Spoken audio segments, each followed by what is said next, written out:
My ex-girlfriend. There was this girl I dated for 5 years. 5 years seems like a long time, but for better or worse, the time passes in a flash. After around 4 years of dating, she started to talk about getting married. When we'd first started seeing each other, I did tell her that I wanted to get married in the future. She must have taken my word for granted and thought we were getting married for real. But at the time she'd asked me to marry her, I'd only just graduated from university. I still didn't have a proper job sorted, and I was floating between part-time work. How could I possibly marry someone when I had no job or proper future plans? She said she would work as well, but to me that just wasn't good enough. Until my life was on track, it was irresponsible of me to marry someone and have kids. I wanted to make sure my children would have a good life. I tried to explain my position to her, but she wouldn't listen. If we love each other, why don't we just marry? Isn't that all that matters? Ironically, it was this argument between us that led to the breakup. We just couldn't come to an agreement, and I ended up leaving her. It was half a year after that when I next talked to her.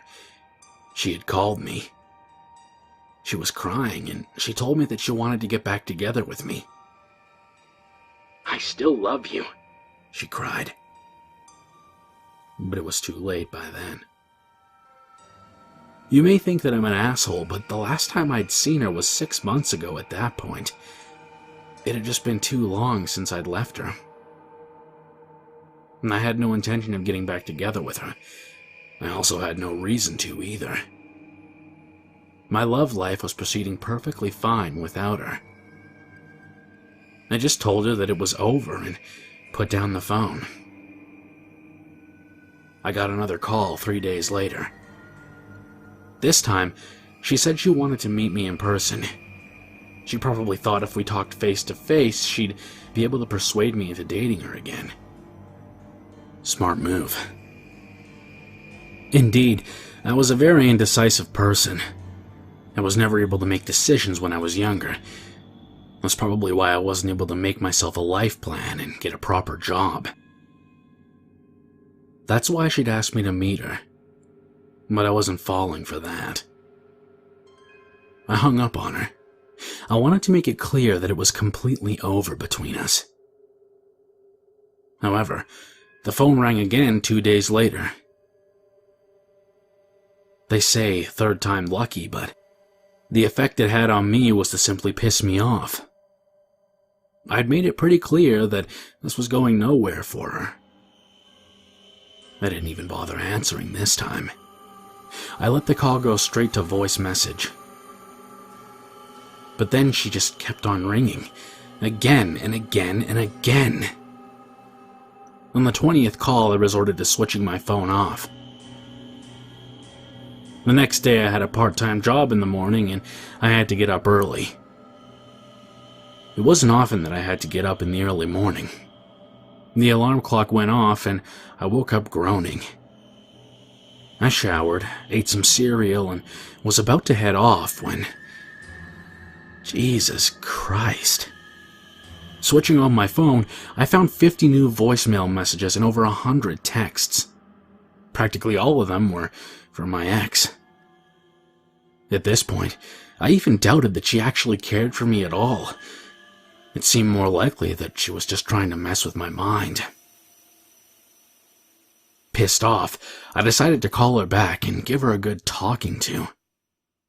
She answered almost immediately. I prepared myself, taking a deep breath, to scream into the phone. But before I had the chance... "Why don't you answer?" I covered up my ears in pain. The bitch shouted at the top of her high-pitched voice. Fucking hell. She sounded absolutely insane. She actually sounded like there was something mentally wrong with her. I felt like I was speaking to a complete nutter. and actually scared me. I know it sounds lame, but just listening to her voice kicked the fight out of me. Terrified, I just remember thinking, Christ alive, I've got to calm her down. Thinking on my feet, I came up with a lie to calm her down. The standard excuse. I'd been at work the whole day yesterday and had forgotten my phone at home. I was shattered when I got back and didn't bother to look. I'd only just noticed her calls and messages this morning when I switched my phone on. I said this bullshit in the nicest voice I could muster. I got no answer from her. All I could hear from down the line was a sort of whimpering sound. She seemed to still be crying, but her whimpering continued to get louder, and eventually I realized she was laughing. Hysterically, uncontrollably, intensely, she laughed. And then she suddenly stopped. "There's a blue vending machine near your house, isn't there, darling?" What? What was she on about all of a sudden? Indeed, there was a vending machine very close to my house. So what? I went to my window to look outside. I dropped my phone. There was the vending machine. There was nothing wrong with it itself, but next to it was her. Her face was contorted in fury, but she was also crying, and also looked like she was laughing as well. She'd become a mixture of emotions that shouldn't be humanly possible to portray. In all the years I'd been with her, I'd never seen her make such a face. If an expression of pure insanity existed, that was it. I thought about calling the police, but there was no point. She hadn't actually done anything apart from stare at my house. Until she did something illegal, the police wouldn't move. People got arrested for stalking other people occasionally, but I never heard of women being arrested for stalking. Besides, even if she was arrested, there was no proof of wrongdoing. She'd be released straight away and return. Crazier than ever. Calling the police would just make things worse at this stage. I drew the curtains and called my boss to say that I was ill. I didn't dare leave my room that day. I woke up the next morning to find myself in a pitch-black room. Just in case, I'd gone to bed with all the windows and curtains closed. She'd better have gone. Fearfully, I inconspicuously peered through the curtains at the vending machine. There was no one there. Thank God. The nightmare was over. It would be a pain in the ass, but I would find myself a new place to live, and that would be the end of it. I wouldn't have to go through this ever again. I pulled open the curtains fully to look at the world outside. As the sunshine filled my room and reflected off my face, I vowed to change my ways. This was the day I turned my life around. No more screwing around. I would find a proper job, and the next girl I dated, I would aim to marry for real. It didn't take long for me to be brought back to reality. As I looked outside at the window, I noticed movement in the corner of my eye. To my left, there was an old bus shelter I used to get to work. In the bus shelter was a face I recognized. She smiled to me kindly and waved. I could see her mouth the words, "Good morning." I drew the curtains shut almost as fast as I'd opened them. I fell to my knees with my back to the window. I shuddered. This was bad. What could I do? She was still out there, waiting for me. I peered out the window again carefully, to avoid being spotted.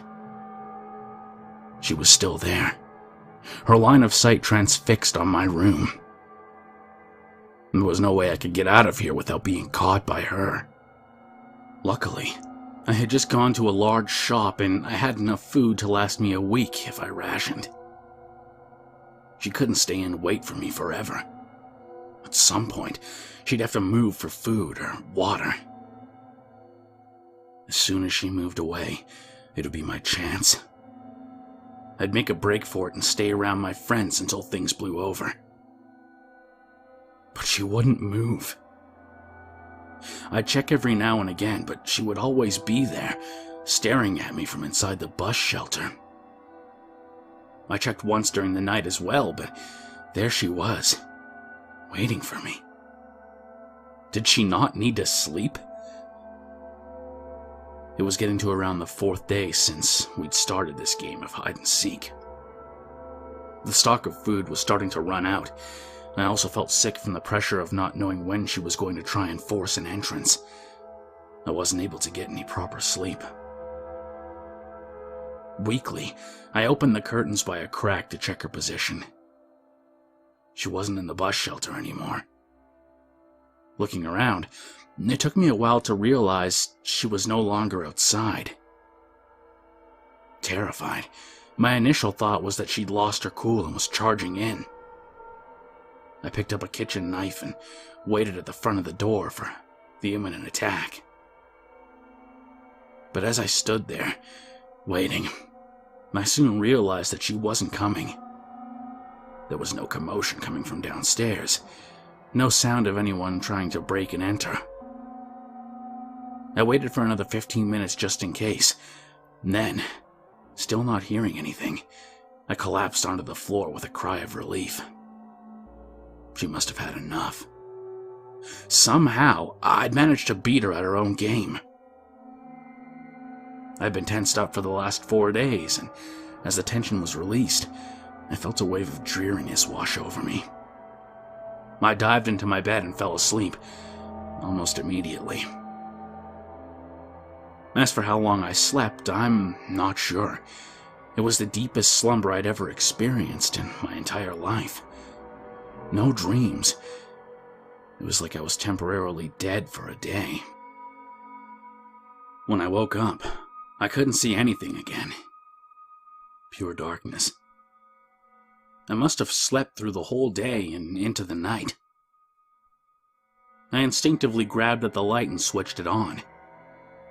Sharp light flooded the room and blinded me. I couldn't see anything. Groaning, I stumbled towards the bathroom. My eyes were still half closed, and I wasn't able to see anything properly due to eye dirt clogging up my eyes. I splashed water onto my face, grabbed the towel, and cleaned my face. As I washed myself, I couldn't help feeling relieved. I wouldn't have managed to go on like that for more than another day. If she'd persisted, sooner or later I would have had to take the risk of confronting her. I finished scrubbing at my face and was about to grab my toothbrush when I noticed the towel I was washing my face with was covered in red. Surprised, I looked into the mirror to see what had happened. Maybe I had a nosebleed? But I wasn't bleeding. What I found was much worse. Although smudged, there was obviously red lipstick all over my face. Kiss marks. The entirety of my face was covered in kisses. My ex must have broken in whilst I slept. The realization of what had happened put me in a state of shock. I clumsily collapsed, falling out of the bathroom and onto the carpet of the living room. Shit. I'd let my guard down. Maybe this had been her plan from the start. She'd broken into my house safely after whittling down my mental and physical strength. Shaking, I tried to get up, but I just couldn't. She'd completely outplayed me. I'd been at her mercy for the whole day. I found another terrible surprise waiting for me. although I hadn't noticed it before due to being blinded by the light. And there was actually a parcel lying next to my bed. It was covered in Christmas wrapping paper and kiss marks, just like those I found all over my face. And inside was a video camera. It was full, absolutely full of pictures and videos of my ex playing with me as I slept. Pictures of her kissing me, videos of her playing with herself right in front of my closed eyes. I still can't forget the horrifying imagery. On the other hand, it was this video camera which saved me. The camera was full of evidence which could be used against my ex. Next time she tried to play such a trick, I would simply call the police on her. Thankfully, I haven't needed to resort to that yet, as she hasn't tried anything on me after that. Maybe she was just trying to prove a point to me. If she wanted to, she could get to me. And then I'm at her mercy for the rest of my life.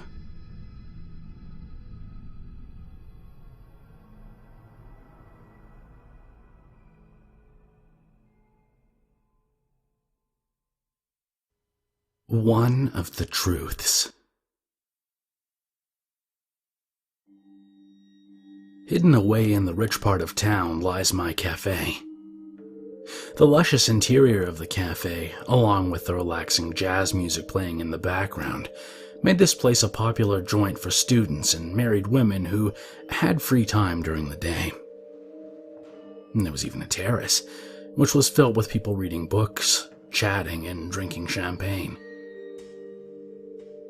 It was November, and the trio had arrived at the cafe earlier than usual. They'd been allowed to leave school early due to finishing their midterm exams that day. Well, this is shit.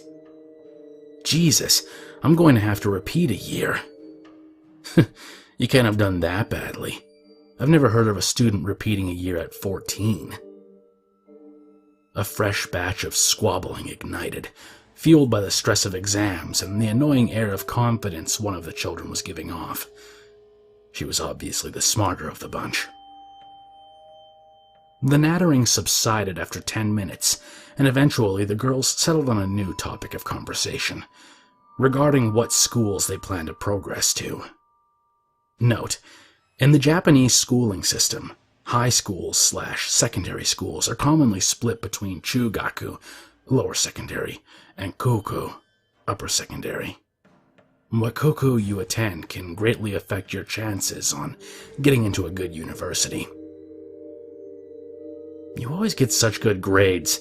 You don't have anything to worry about, do you? There's a pause.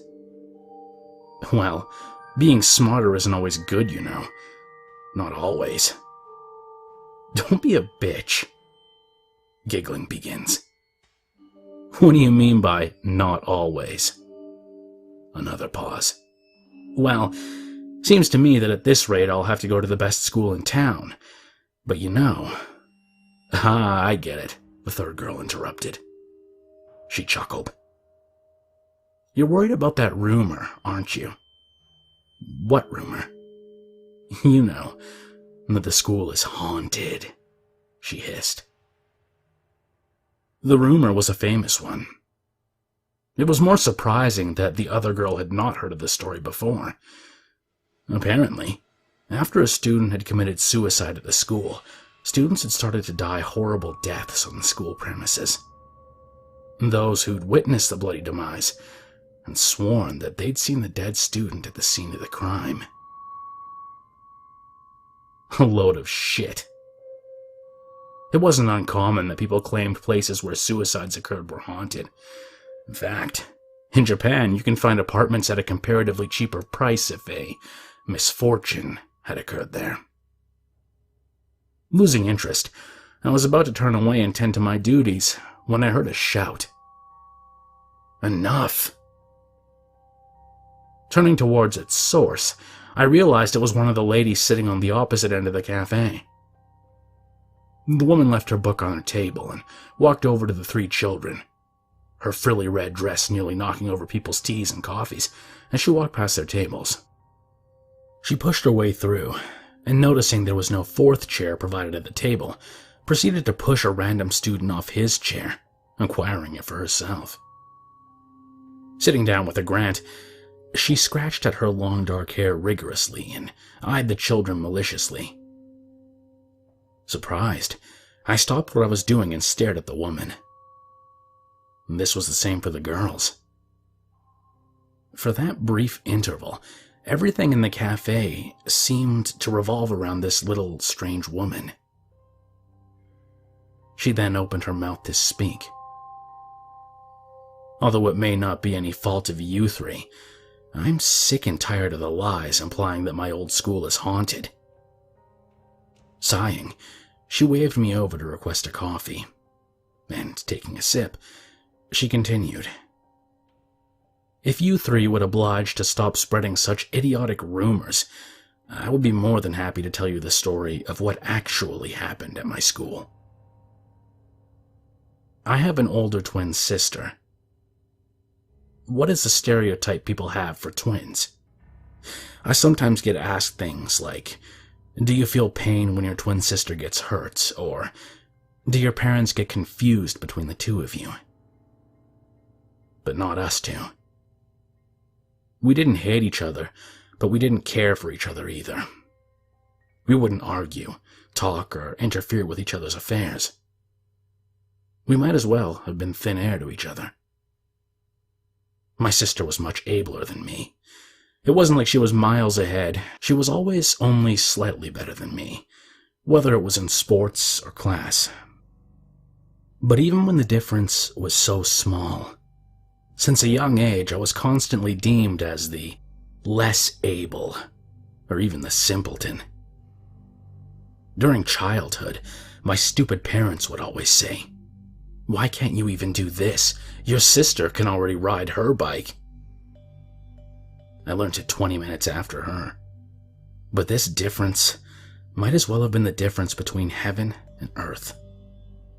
If I scored 95% on a math test, I never got a pat on the back from the teacher and a reassuring "well done." I'd be sitting by myself with my paper, staring at my sister being championed by the class for getting 98. But then, I didn't feel envious of my sister, and she didn't crow about being better. Like I said, she was the equivalent of air for me, and it was the same for her too.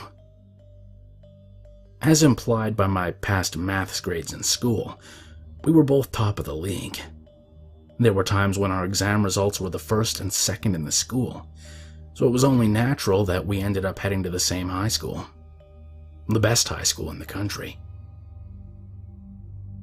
Our relationship didn't change during high school either. I actually enjoyed high school. Well, only for the first term.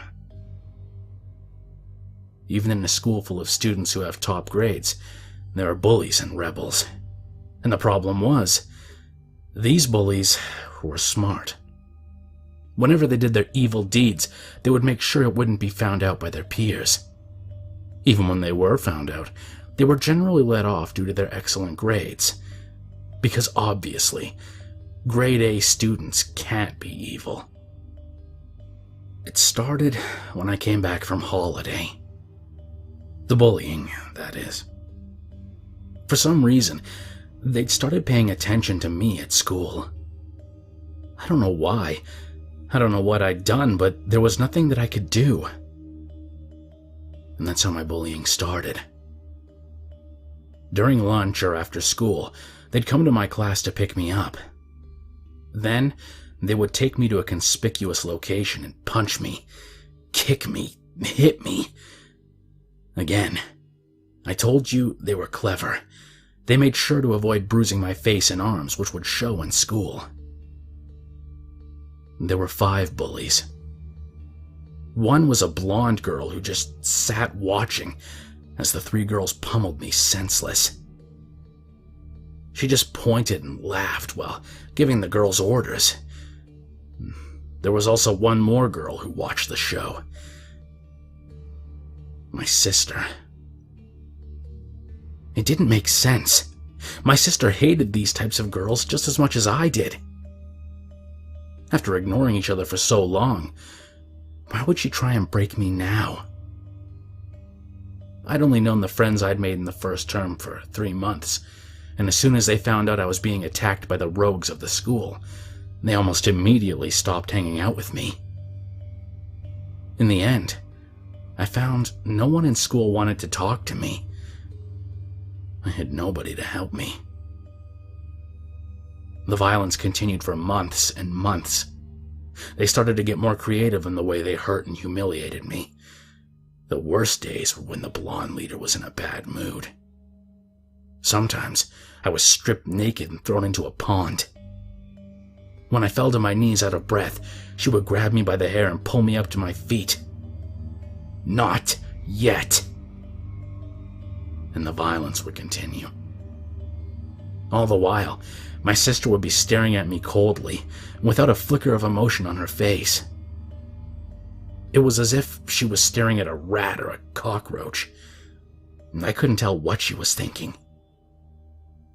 I thought about telling my parents, but they already had plenty to worry about with their work.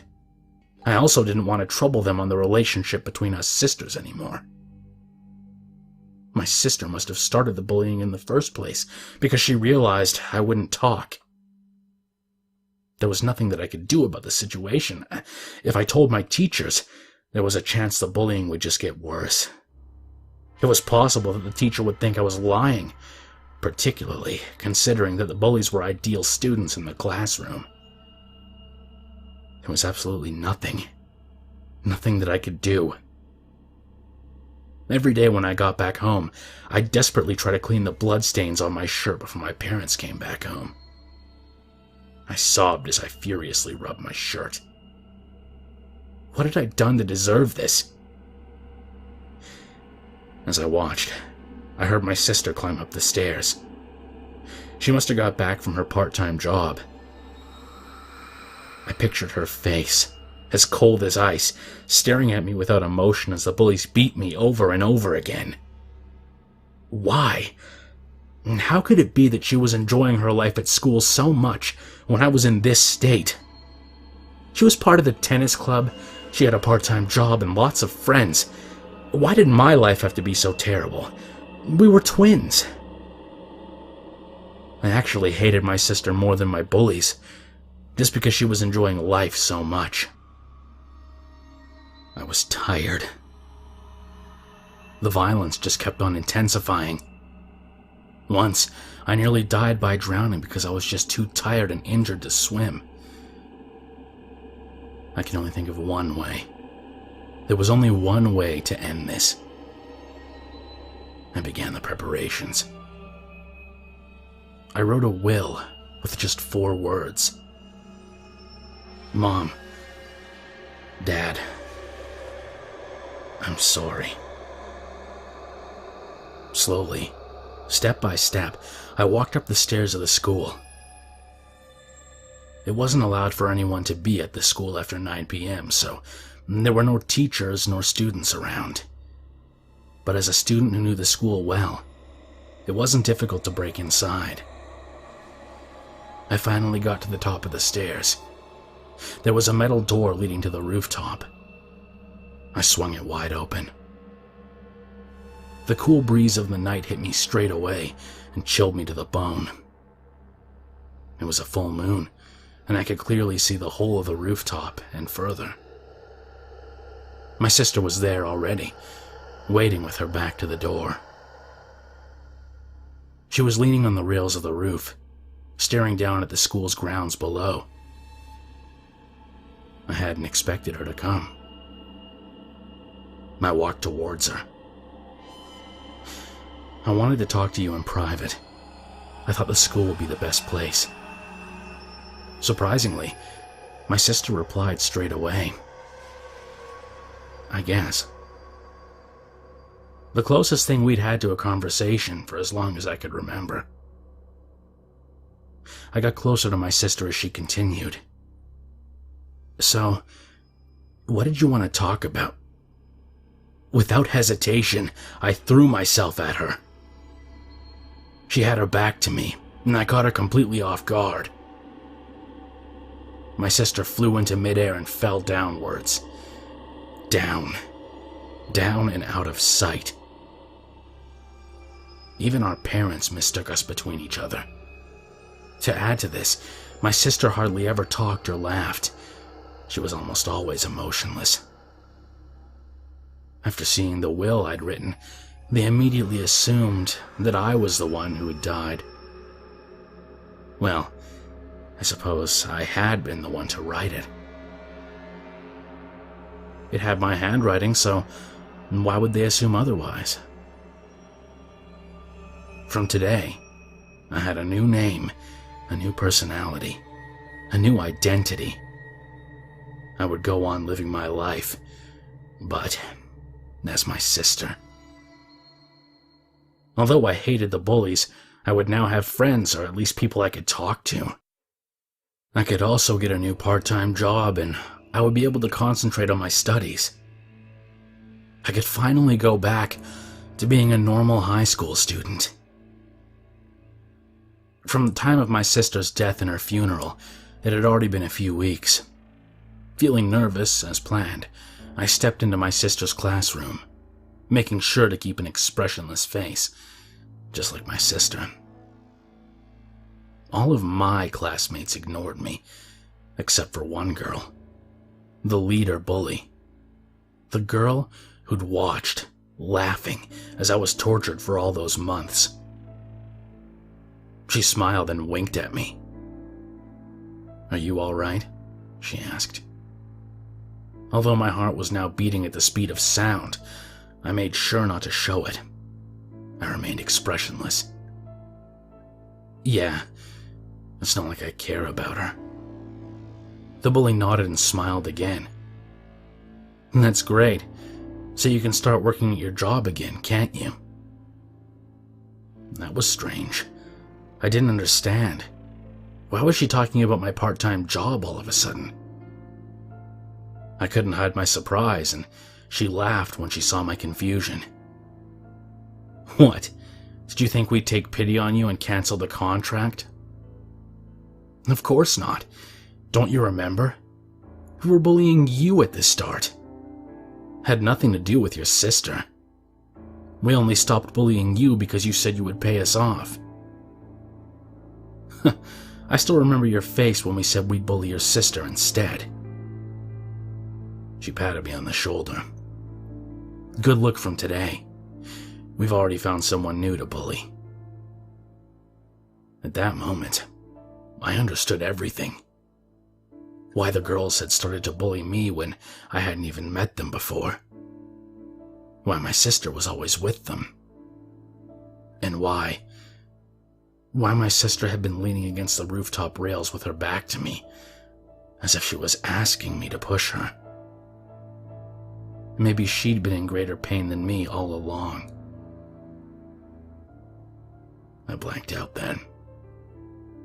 The next thing I remember, I'm being hauled into a police car by 2 armed policemen. I was absolutely covered in blood. It's amazing the damage you can do with just one pen. I interrupted the story as I brought over another cup of coffee for the woman. It turned out the woman in the red dress had been a friend of the younger twin at the school, at least before she had started to get bullied.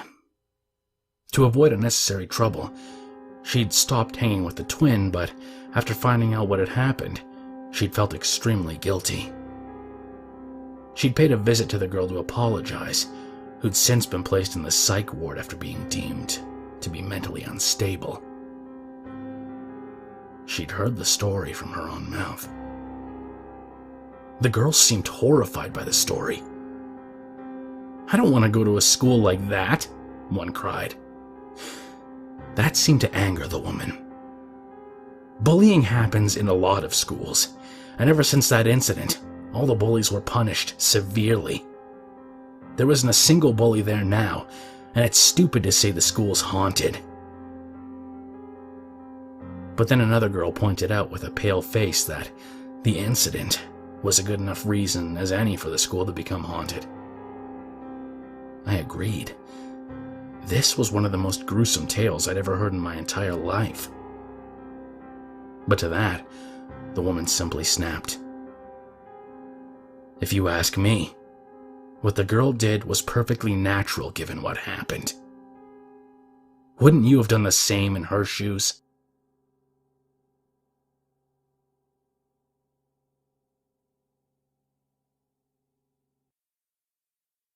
Lynching. I'm a salesman working in the south of Japan. I'd prefer not to reveal any of my private information.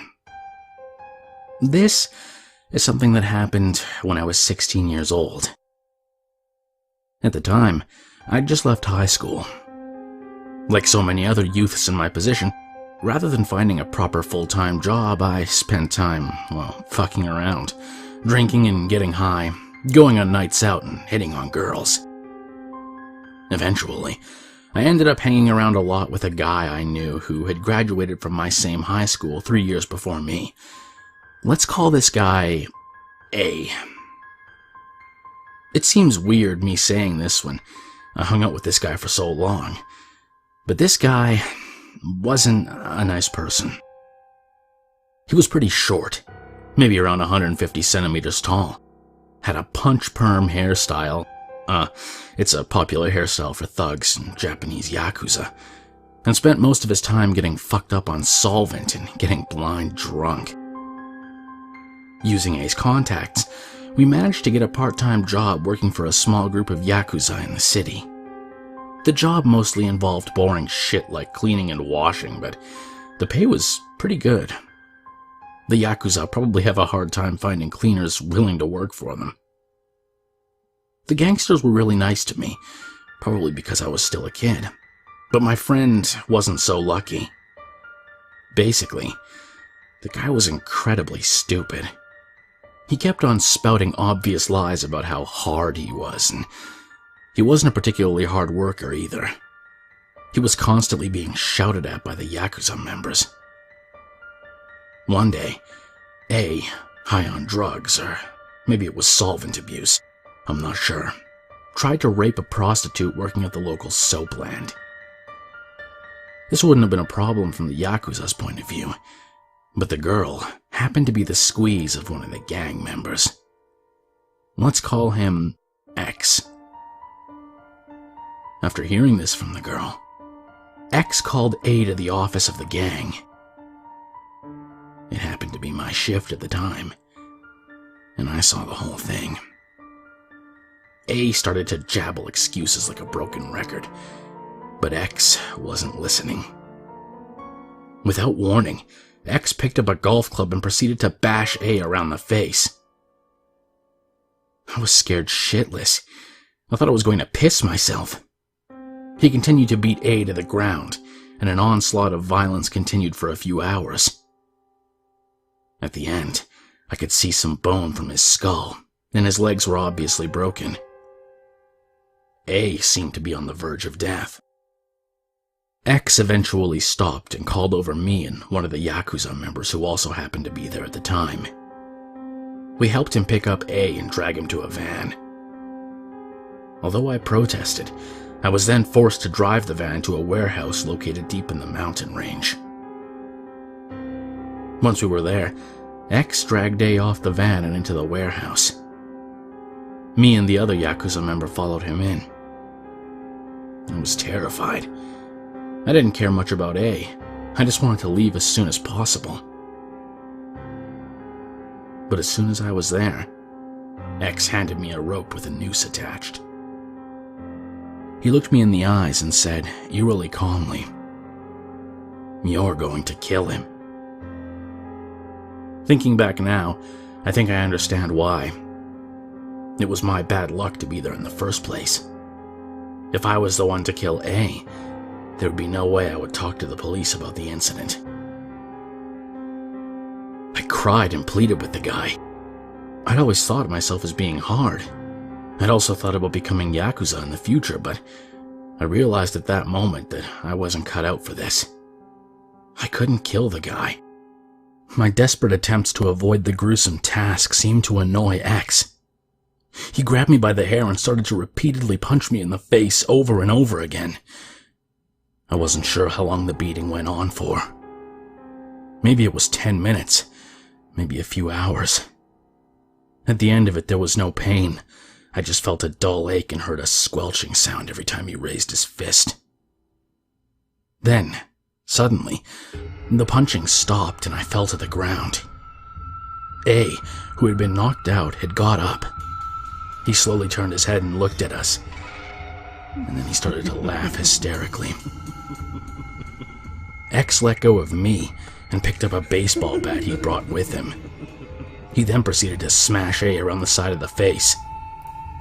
A fell to the ground but kept on laughing. The other Yakuza who was with us also picked up a bat, and the two Yakuza went to work on A.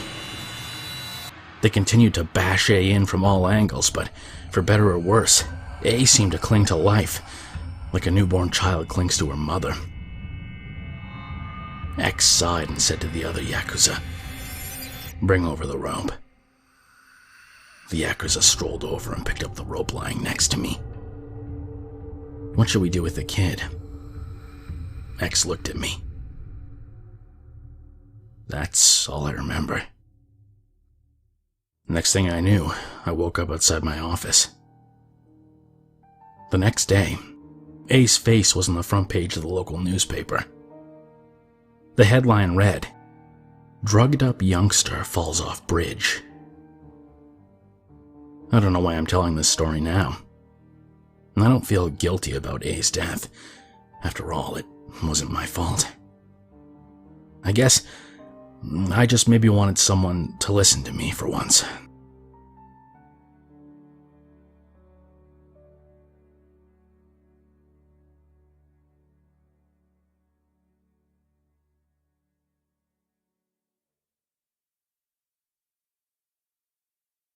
The world of the Yakuza.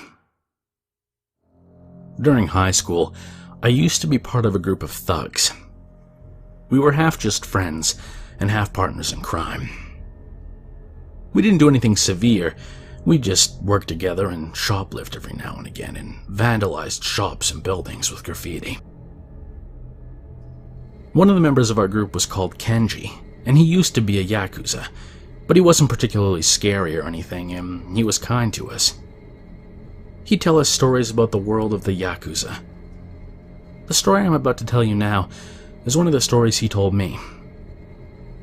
When he had just joined the Yakuza and was still a newbie, his work involved just helping out his Yakuza colleagues. He was made to buy drinks and cigarettes, and basically he was just an errand boy. Kenji hadn't wanted to join the Yakuza in the first place. He was made to join forcefully, and was thinking about quitting if he wasn't able to do anything interesting. But one day, one of the Yakuza came up to Kenji. "Hey Kenji, could you help me out?" It was probably just some boring job again, but as usual, Kenji didn't have the option to say no. So without asking about what the job was, he just nodded his head and accepted the job. "Okay, here we go then," and the Yakuza member passed Kenji a car key. "What the fuck is this?" Kenji asked. The guy just snickered. "It's your first job." Kenji was then given a map and was told to drive the car down to a scrapyard located 20 kilometers out of town. According to him, all Kenji needed was to give his name and the car would be disposed by the workers there. Without understanding why, Kenji drove the car down to the scrapyard as he was told. When he finally got there, he found a few men were lying in wait for him. One of them came up to them. "Is this car?"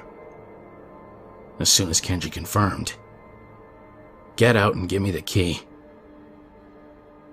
Kenji didn't really understand what was happening, so he just listened to the men and obediently did what they asked. According to Kenji, in the Yakuza world, it's best just to do what you're asked and ask questions later. The man got into the car and drove the car into a space between two massive iron plates. As he got out of the car, he called out, "Okay, do it," to another man who'd moved to a control room without Kenji noticing. The two iron plates began to suddenly move, and slowly crushed the car into a flat plate of metal. Kenji stopped talking to light a cigarette. "Kenji, that just sounds like you were made to help out in disposing an old car," said Kenji's younger brother, who was also listening in. I thought that too. From what he'd told us, it wasn't really anything worth talking about. Nothing significant or out of the ordinary, really. Then Kenji laughed. I wasn't finished. You see, when the two iron plates began to crush the car, I heard a scream from inside.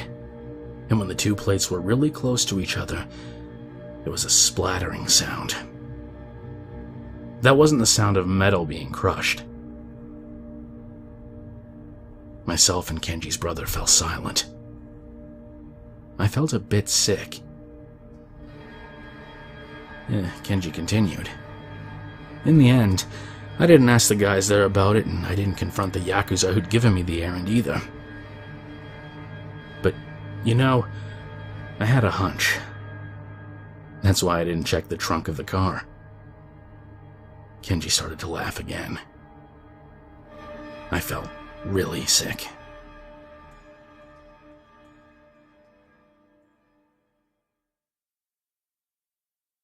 Buried. This is a story I heard from a thug I was friendly with way back. Apparently, he used to hang around with a young Japanese Yakuza member. Basically, they spent their time going around town finding women to hit on and take back home. The only problem was, they were very forceful and used hard drugs and aphrodisiacs to make the women more obedient. So one day, as usual, the two were planning on going on an expedition, but due to sickness, he decided to stay behind, and the young Yakuza went on without him. Apparently, he was successful in catching quite the looker. Once he managed to persuade her to go back to the hotel with him, he pinned the poor woman down and injected her with drugs, just like usual. The only problem was, the woman died as a result of the drugs. There's no particularly clear reason why she died. Maybe she died from an overdose. Maybe she just had a bad reaction with one of the drugs. It didn't matter. Terrified of a police investigation, the young Yakuza went crying to his boss and asked him what to do. This wasn't a common occurrence, but not an unusual event in the Yakuza world. So, the boss told him if he brought the body over to the office, he'd take care of it from there. Relieved, the young Yakuza explained the situation and forced my ill friend over. They both somehow dragged the body out of the room without being seen, threw it into the car, and drove down to the Yakuza office building with full speed. But this is when the trouble started. When they showed the body to the Yakuza boss, his face froze over. There was no way for them to know, but the woman in the bag was actually a relative of a general in another Yakuza group. If this body was found, the residual of drugs left inside would lead straight back to their Yakuza group. There could even be an outright war. So, although it was roughly 2 o'clock in the morning at that point, the Yakuza boss called a few other Yakuza members. Along with him and his friend, they drove down with the body deep into the mountains to dispose of it. What preceded was hours and hours of digging. They had to make sure the hole was so deep that there was no way the body could ever be found. Once they'd finished digging it, it was around 5 o'clock in the morning, and the sun was starting to rise. Shattered, he and his friend dumped the body into the hole and were just about to start covering it up, when suddenly, the Yakuza members surrounded his friend and tied his legs and arms up with duct tape so he couldn't move. Tired from all the digging, he wasn't able to fight back at all. You see, there were 2 reasons for driving down to the mountains. One was to dispose of the body, and the other was to get rid of the culprit of the murder. His friend hopelessly thrashed around to no avail. The Yakuza members picked him up and dropped him into the hole next to the body. They proceeded to fill up the hole and buried the friend alive.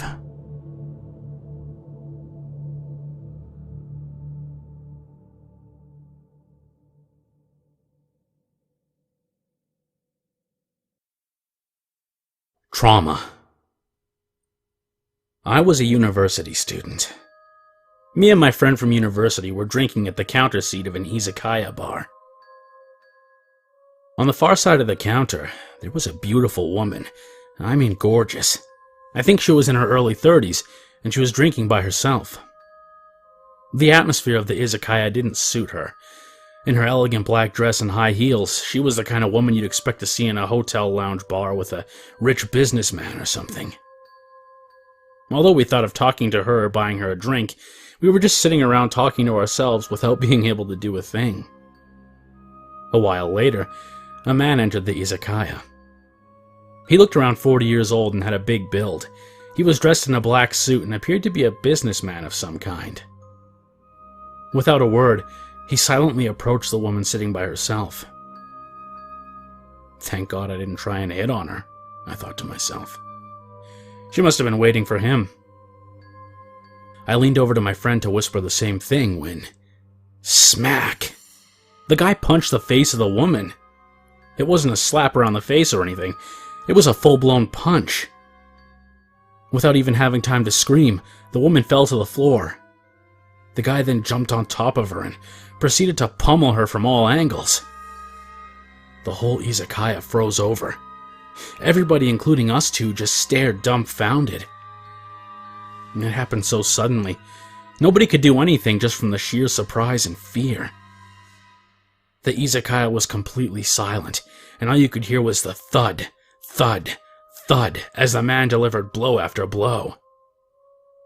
The woman seemed to be half unconscious, and all she did was moan every now and again. I wasn't sure how long it lasted, but when the guy finally stopped, the floor and his shirt were covered in blood. The woman's face was no longer even in the same shape as it was before. If you hit her that much, she's gonna die.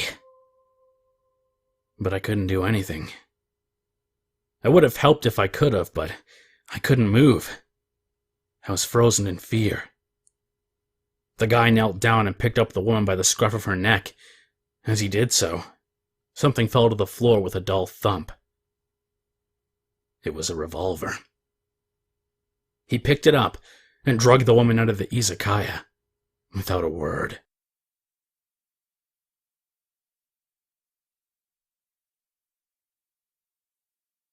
The two-faced truth. We humans are born into captivity. We're born and live in shackles made of common sense and morals, which are ingrained deep within our subconscious from a young age. How ironic is it that our parents or guardians, the ones that are meant to love us the most, are the ones that confine our minds and imagination and keep us from what we all want the most: freedom. This happened such a long time ago that I can't remember the age I was at the time. This was around 40 years ago, and I was probably around 13 or 14. I lived deep within the countryside of Japan with my parents and younger sister. We were pretty well off compared to the other families, but that's not really saying much since the area we lived in was really poor. Most of the money moved to the cities, and as soon as the young teens were old enough to live by themselves, they would move away from the desolation which was the countryside. The school I went to was this rundown place, roughly 10 minutes away from where I lived.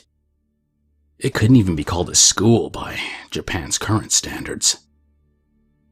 I wasn't the most studious of students, and at 11 in the morning, rather than being in the classroom, me and my friends were smoking around the back of the school. Yo, dude. I turned around to look at my friend. Who do you fancy at the moment? Said Katori. Flustered, by mistake I drew in an excessive amount of smoke. Sputtering, I slapped my friend around the head. Holding his head, Katori turned to face my other friend, Koji. Well, you might still be a hairless kid, but I'm an adult now. I don't know about you guys, but I'd say it's about time we lost our virginity.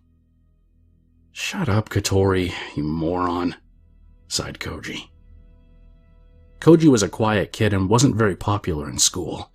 He also refused to smoke, having choked badly the first time he tried. But at the same time, Koji had earned my and Katori's respect for one big reason. He was a hell of a fighter. When we were still in primary school, we'd witnessed Koji's brute strength. He'd been surrounded by several high schoolers when we were walking back from school. There wasn't a particular reason why they picked on us. We'd just been at the wrong place at the wrong time. Katori and I immediately gave in and handed over the money and trinkets we had in our bags.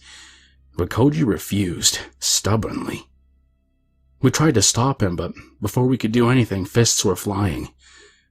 I think the high schoolers had expected dealing with Koji would be a breeze. A few smacks around the head, and he'll give in and hand over his bag. Well, that's what they thought. Koji just wouldn't let go of his bag.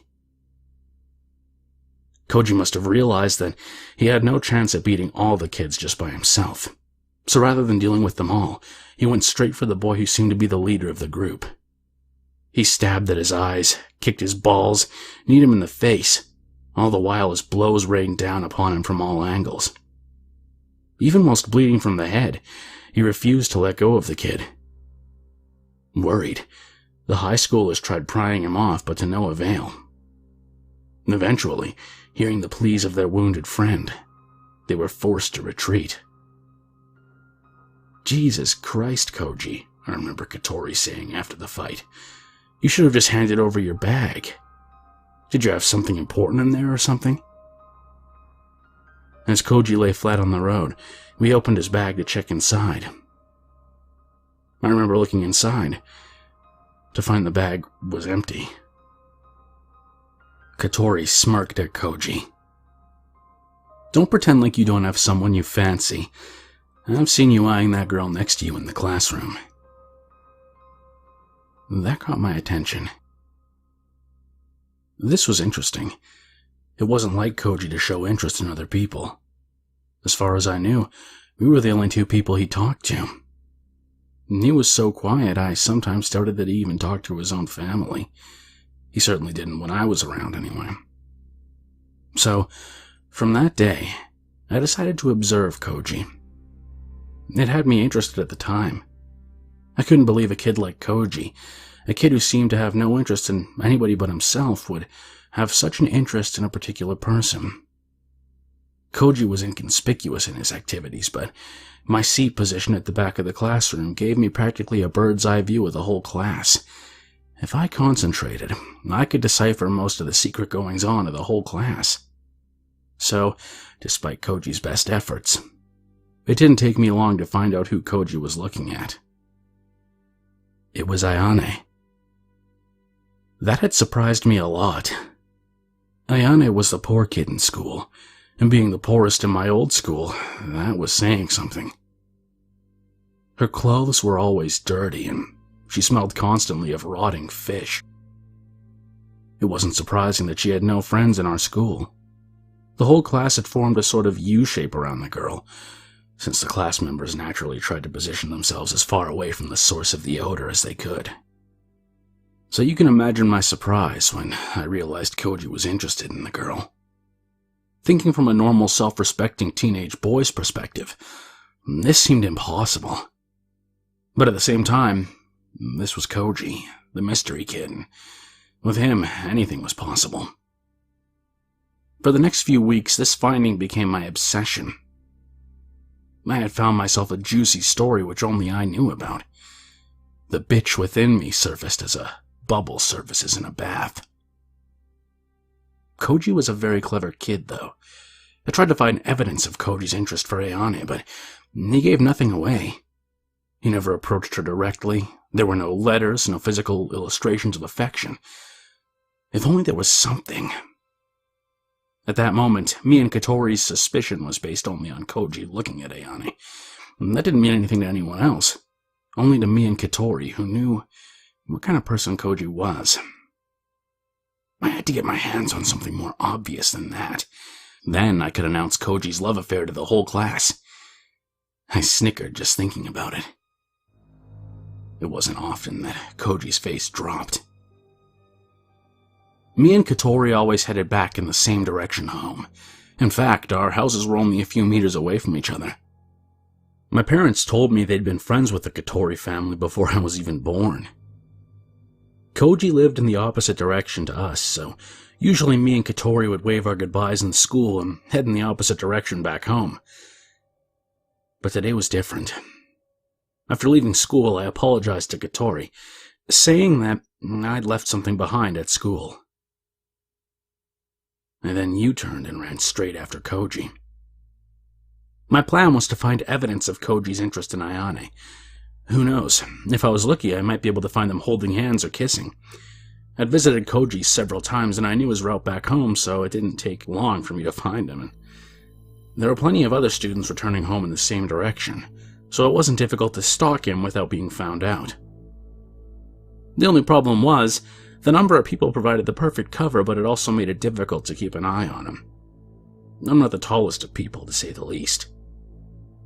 And suddenly, without realizing, Koji vanished from in front of me. Surprised, I ran forward, pushing past the other kids. Had he noticed me? I soon realized Koji was no longer en route back home. So, the next day I tried following Koji again.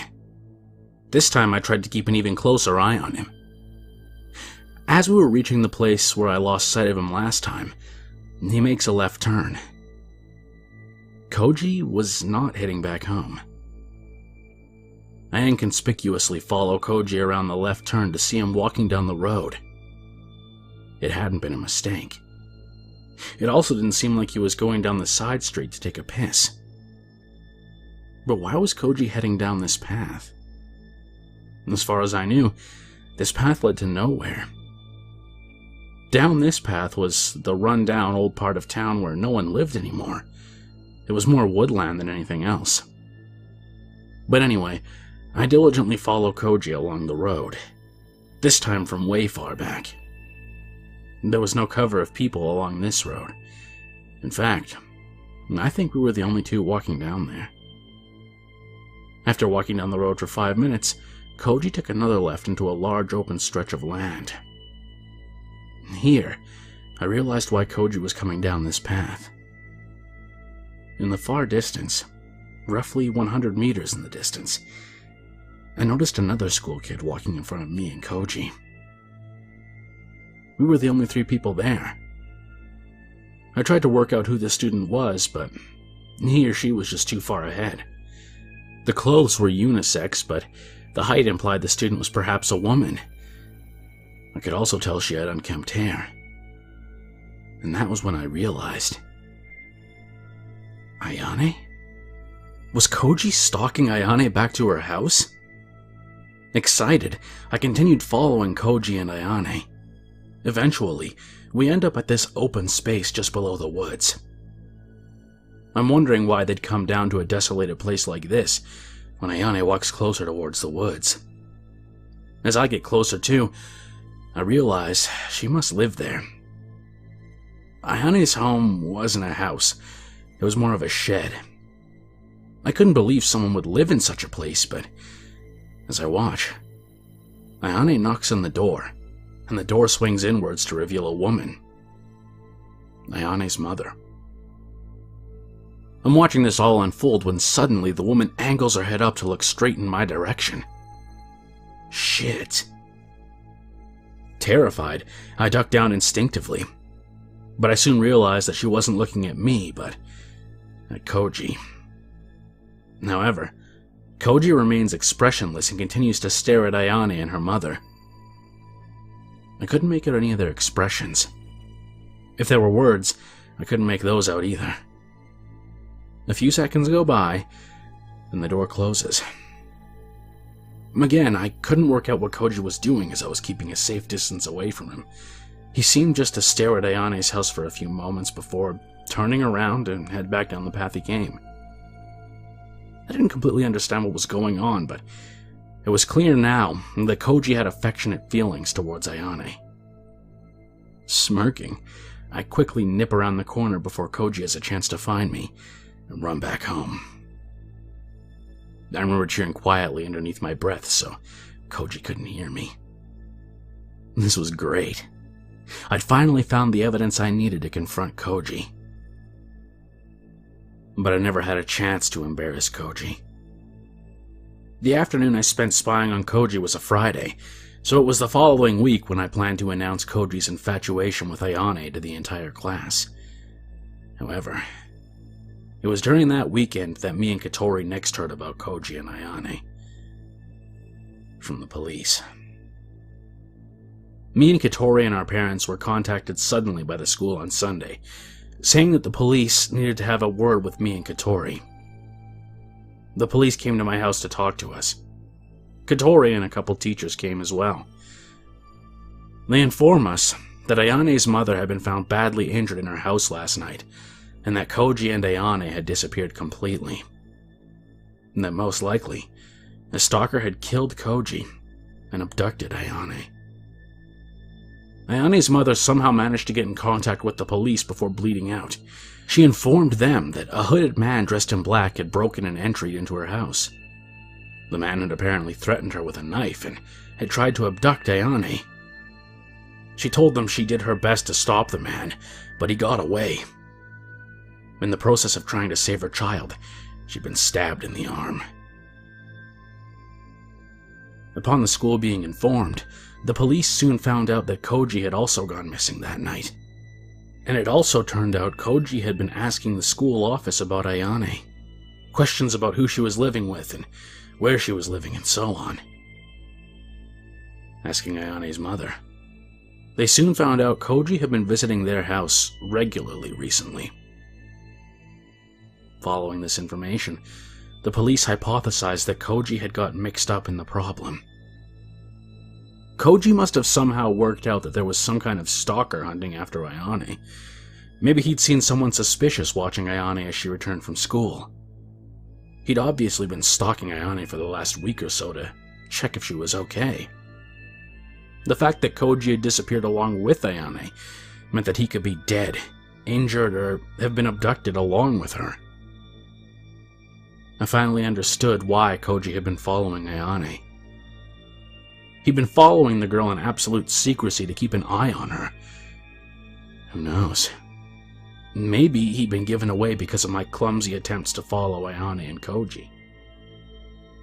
We told them everything we knew about Koji and the goings-on between him and Ayane, which wasn't much. How we'd seen him in class eyeing the girl, how we'd expected they were maybe dating. I also admitted to following Koji in the afternoon last Friday. The police also asked us on where we thought Koji could be. We didn't have any ideas. Maybe the park? The school? We were just as clueless to what happened to Koji and where he could be at this point. I remember crying when I got home that night. What kind of idiot friend was I? I should have realized that something was up that night when I saw Koji following Ayane back home. I should have realized when I saw Koji's stern expression as he looked at Ayane in the classroom. Maybe if I'd just been a little smarter, that would have been something that I could have done. By the way, we're talking about something that happened in the 1960s. Police technology wasn't as advanced in those days. No credit cards, no DNA evidence to track people down. We had to face facts. Koji had completely disappeared. He was most likely dead. There was nothing we could do. And that was the last I heard of Koji and Ayane. It's generic, but I guess maybe one of the saddest things about dying is that people forget about you eventually. I met up with my local friends, including Katori, every now and again, but it was rare for Koji to be mentioned during a conversation. When Koji was mentioned, it was always about the mystery of Koji and Ayane. At the time, the incident had just gone down in the town's history books as an open and shut case tragedy. But for us, Koji's friends, The case had always remained a mystery. Koji had always been a mysterious person, and he never revealed his true self to the teachers or even to his parents. The main question which sprang to me and Katori's mind were how Koji had been abducted or killed. Were we the only ones who knew how powerful and stubborn Koji had been as a kid? He hadn't backed down to a group of 16-year-olds in a fight when he was 13. Even if the stalker had been clever, it should have been extremely difficult to abduct and kill Koji. But despite this, there had been no signs anywhere around town that there'd been a struggle when Koji was abducted. At least when we asked, that's what the police told us. They really didn't provide much information regarding the case, saying it was confidential. No shouts were heard by the townsfolk, no blood on the pavement. It was as if Koji had simply vanished into thin air that day. Another question was why the stalker that night had decided to attack the mother and abduct Ayane from her own house at the same time. But to this, Katori provided a convincing answer. He said after the incident he'd done a lot of research on similar cases using past newspapers held in the town library. Obviously, he tried to find something that could have led back to the stalker. When you look it up, it turns out that such incidents happen too frequently. It wouldn't be far-fetched to assume the man had tried to rape the mother as well. The mother was most likely stabbed by mistake because of the struggle. It was also true that Ayane's house was off the beaten path out of town, and was a perfect location for an abduction during the dead of night. It had annoyed us at the time that the police hadn't given us any more information or considered the case further. Maybe by thinking it through they might have found the culprit of the crime. The police said this was an open and shut case, and they weren't permitted to talk to us any further about Koji's disappearance. We also tried to discuss it with the school teachers, but they told us the police hadn't told them anything either, and to leave the adults to do their jobs. I realized what the teachers said was true, and we accepted it. What was there that 2 high school kids could do about a murder case? This isn't some kind of manga or TV drama. Even if we miraculously could find anything the police didn't, by delving in deep, we could get ourselves killed. So, 6 years after the incident, I'd graduated from Japanese high school. The university I was attending to was one in Tokyo. I can't give away its name just in case it leads back to my identity, but I was studying economics. Katori, along with most of my friends, had gone straight into the working world after graduating from high school. In fact, Katori had managed to find himself a full-time job working for a major supermarket chain in the city closest to our town. I kind of envied him. I was stuck in a new world which I didn't really like. I had to change the way I look and talk ever since I moved away from home. Tokyo was an entertaining town, but at the same time there was part of me that missed home. While attending university, I was living in this shitty apartment building near campus. Tokyo housing was pricey even in those days, and most students lived in places like that or commuted from their houses. My parents' house was too far to commute from, so naturally I spent my years at uni in the apartment. So, maybe you've been finding this story boring up to now, but what I really wanted to talk to you about was a certain letter. A letter I received in the apartment during my university years. In fact, what I've been talking about up till now is only there to provide context for this letter. The envelope was brown and didn't have a name on the front, nor a stamp. It must have been dropped off by my letterbox by hand. Hi. Honestly, I don't really know what to say or why I decided to write this letter. I found out where you were by asking the locals. It wasn't too difficult to find your apartment either. All I had to do was sit on a bench outside the university entrance in the morning and wait for you to come. Speaking of which, if you're paying for university, you really should attend more often. Although it wasn't difficult, it did take me 3 days to actually see you in uni. I guess there's 2 reasons why I've decided to contact you now. One is that the police have closed the case a while back now. Another is simply that I've always found it painful to lie to you. I think it's about time you knew the truth. I found out after a few years what they were saying about us. About me. That I'd been killed by a stalker all those years ago. But it's not true. That was just a story the school and police agreed to tell to avoid being penalized. I'll be blunt about it. It was me who abducted Ayane. The first time I'd noticed that something was up with Ayane was near the start of our second year in middle school. No one else seemed to notice, but then again I was sitting next to her in class. Did you know she used to get beaten by her mother?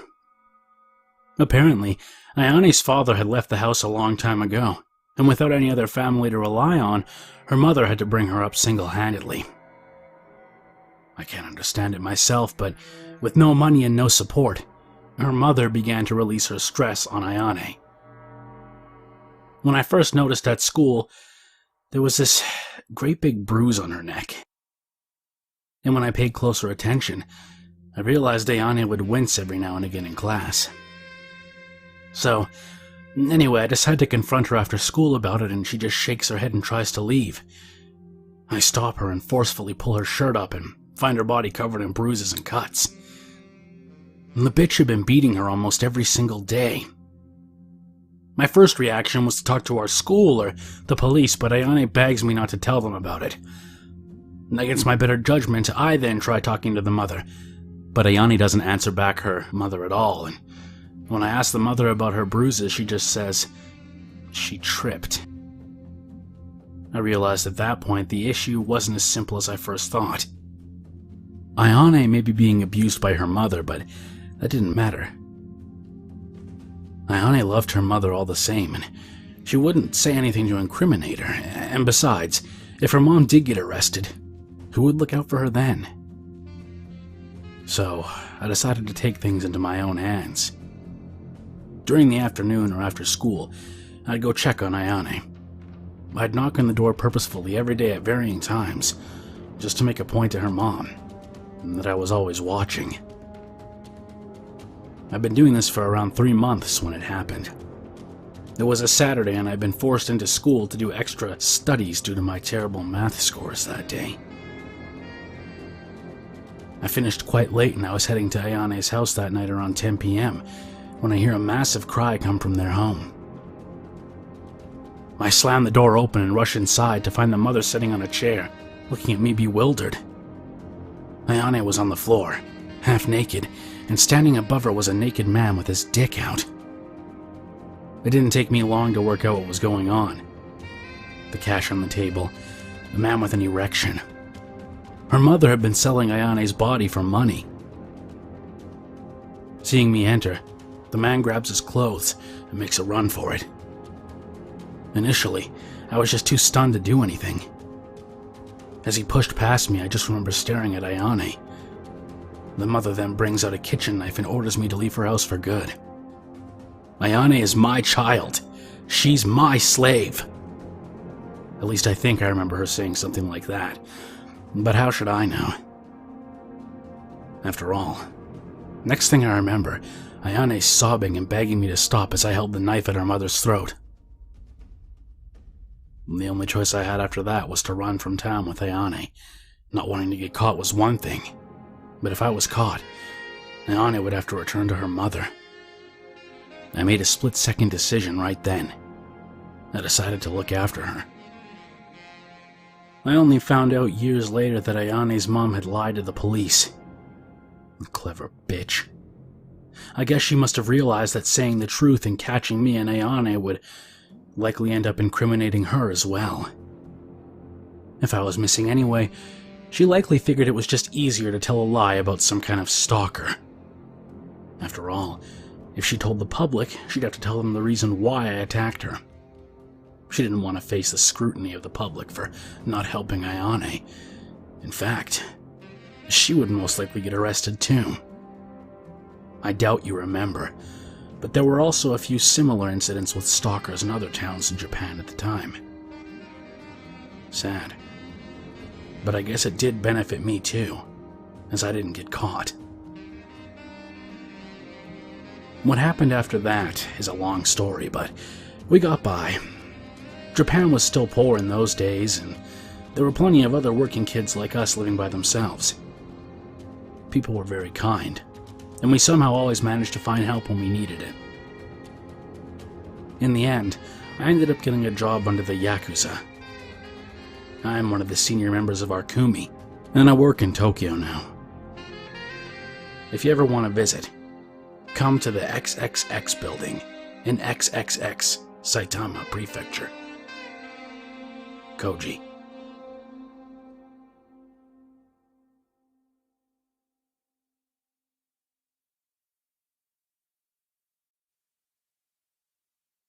The student that never existed.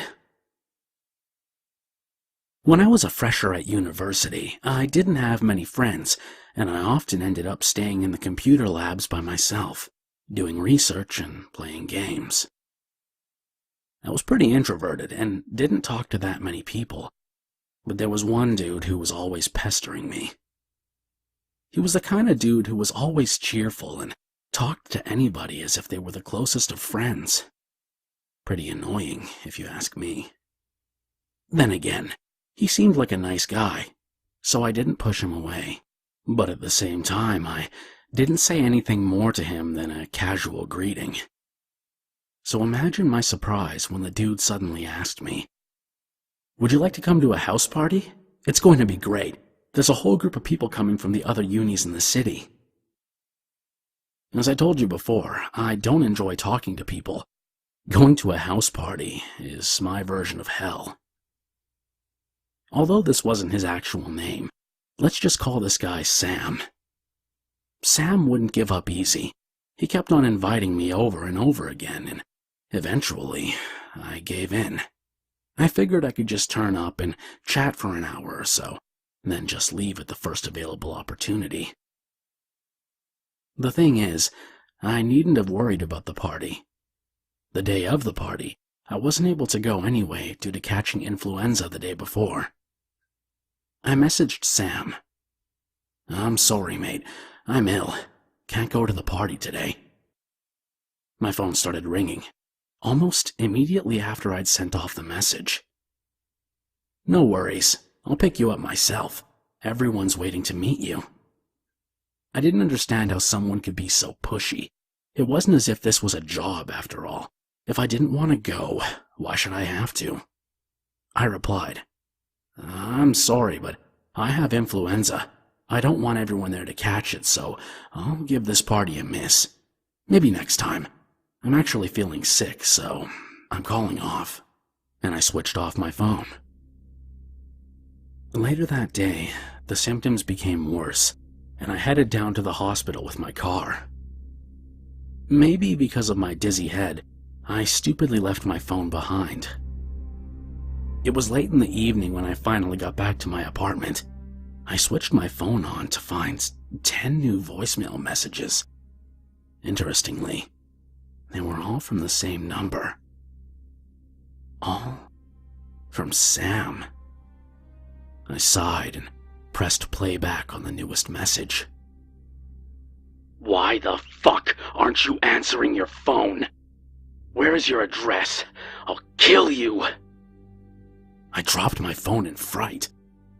The voice wasn't that of Sam, but was gruff and deeper.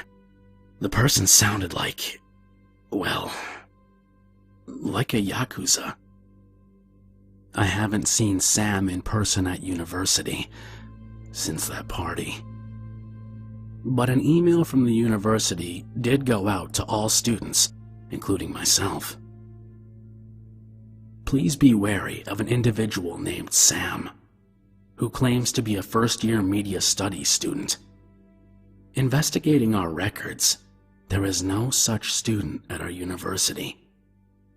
The purpose is unknown, but he has been inviting students from our university to house parties. A few students conversing with this individual have gone missing. Eventually, I did see Sam's face, but not in person. On the news. The headline read, students forced to take heavy drugs and join the Yakuza. The article explained how the Yakuza hid members within universities with the intention of tricking students into taking highly addictive drugs by inviting them to parties. Some of the students were threatened at gunpoint that they, along with their families, would be killed if they went to the police. It went on to explain that the aim of the Yakuza was to increase their workforce. The students who became addicted to the drugs eventually went crawling on all fours to the Yakuza, who hired them as slaves, in return, providing them with more narcotics. When you become 18 and head off to university, you have to start looking out for yourself.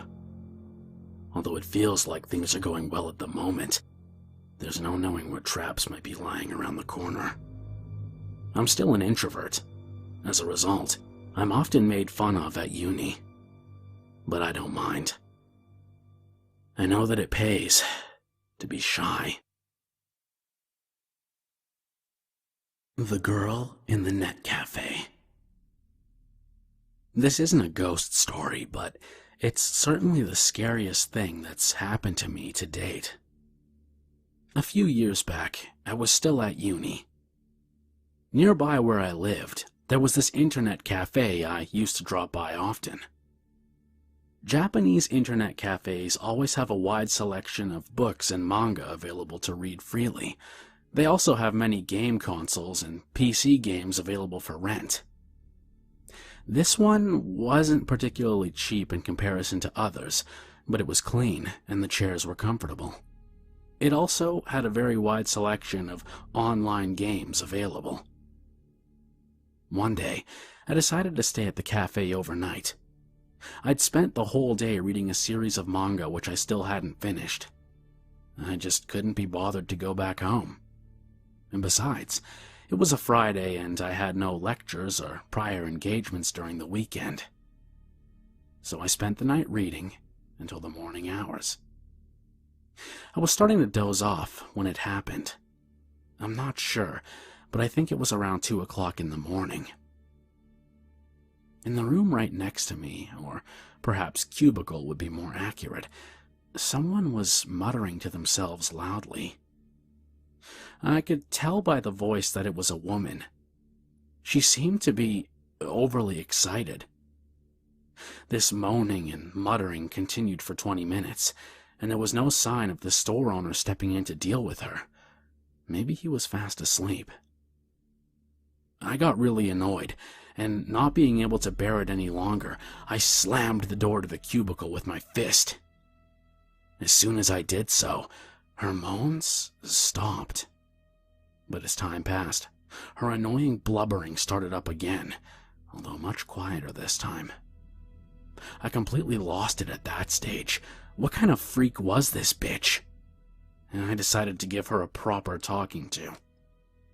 The walls to the cubicles aren't particularly high in Japanese internet cafes.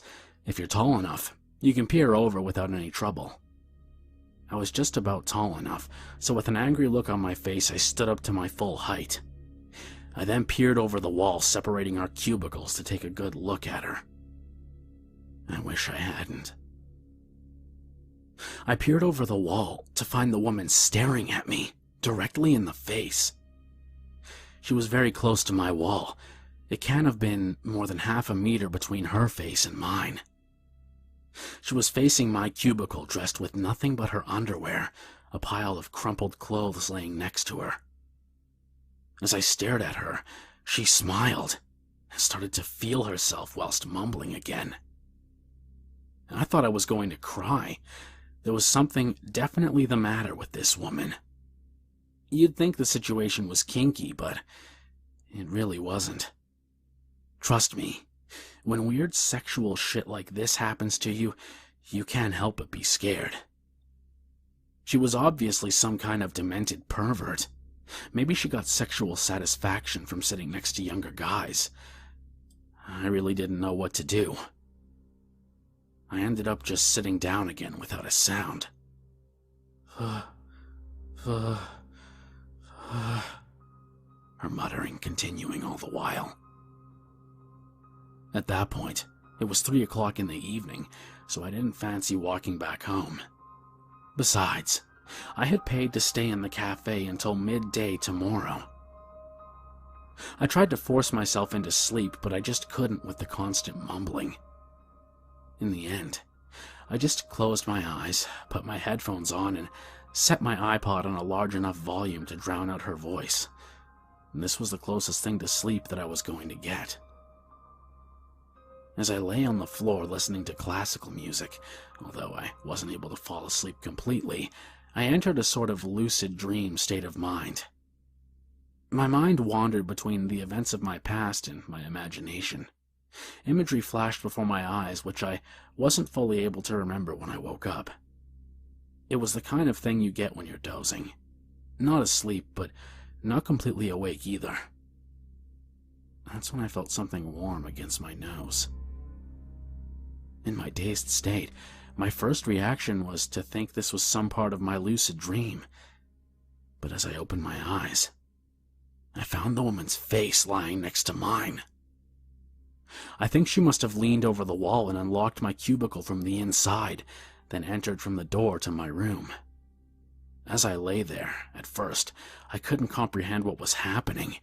Maybe this was still part of my dream. But as she noticed that I had woken up, she smiled at me to reveal a set of yellow teeth. "Good morning, sleepyhead." Before I knew what I was doing, I pushed the woman away from me with my arms flailing around, and I proceeded to kick her in the face by mistake. She fell to the ground screaming whilst clutching her nose. All at once there was utter commotion. As the woman screamed, all the residents of the cubicles next to us began to wake up with angry grunts. The lights also switched on as the part-time worker left in charge of the place came running to see the source of the commotion. In the end, the police were called. The woman and I were taken into custody. I was released the next morning without too much trouble, but the woman was less lucky. It seemed that there really was something wrong with her head. In the handbag she had with her at the cafe, the police found 5 or 6 fruit knives hidden inside. I don't know what she was planning to do with them. Eat some fruit? Stab someone? I wouldn't put it past that crazy woman. But whatever the case, in Japan, however small, weapons are not allowed to be possessed in public. It gives me the shivers to think about what might have happened. I realized I might have been quite lucky. I'll never stay at an internet cafe again.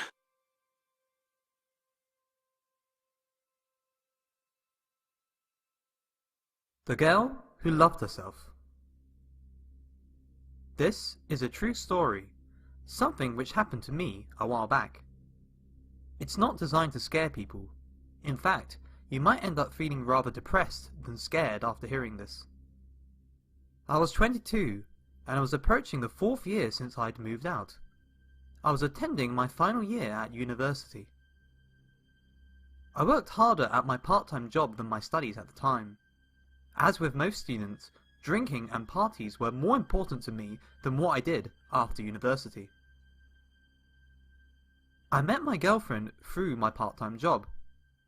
There was a party earlier in the year where all employees were invited, whether they were temporary or part-time workers, it didn't matter.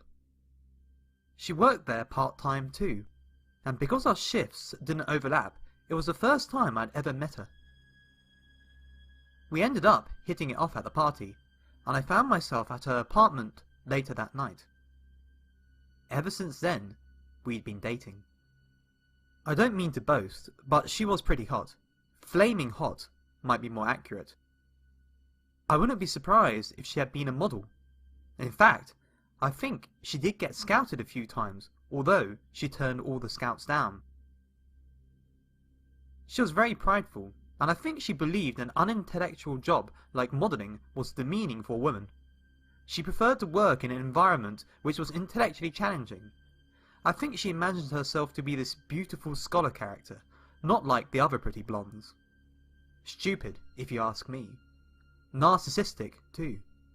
Might as well get the highest paying job available, I reckon. As you can imagine, it's not really fun hanging around with a person like that. At one point, I'd had enough of her judging people. She even did it to me sometimes. She treated me like scum. I thought about splitting up with her, but then I just couldn't. She was genuinely shocked when I said it. Seemed like the thought had never even crossed her mind. I don't think she actually realised how much of a pain she was being to other people. The thing is though, one night I got a call from her while I was chilling by myself watching the TV. I rolled over on my bed towards my phone.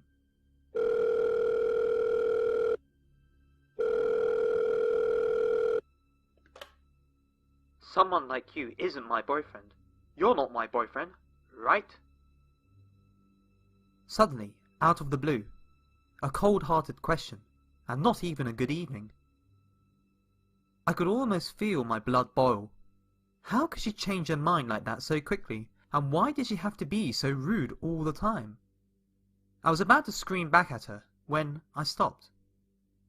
I realised this was strange, even for her. Also, I couldn't help but notice her voice wasn't as strong and loud as usual. It was perhaps even slightly timid, as if she had just been frightened out of her life seconds before. But when I asked her, "Did something happen? Are you alright?" she just ignored me and asked the same question again. "You're not my boyfriend, right? You've never been my boyfriend." She just kept on trying to get me to confirm that we aren't dating anymore. This confused me. Then it hit me. She must have been cheating on me. The guy she was cheating on me with must have caught on to the fact that she was dating two guys. Suspicious, he must have pressured her into calling me. It all made sense, and it made me flare up again. I built up a bloodthirsty rage within me. The bitch had not only been annoying and behaving completely inappropriately, but now she was cheating on me too.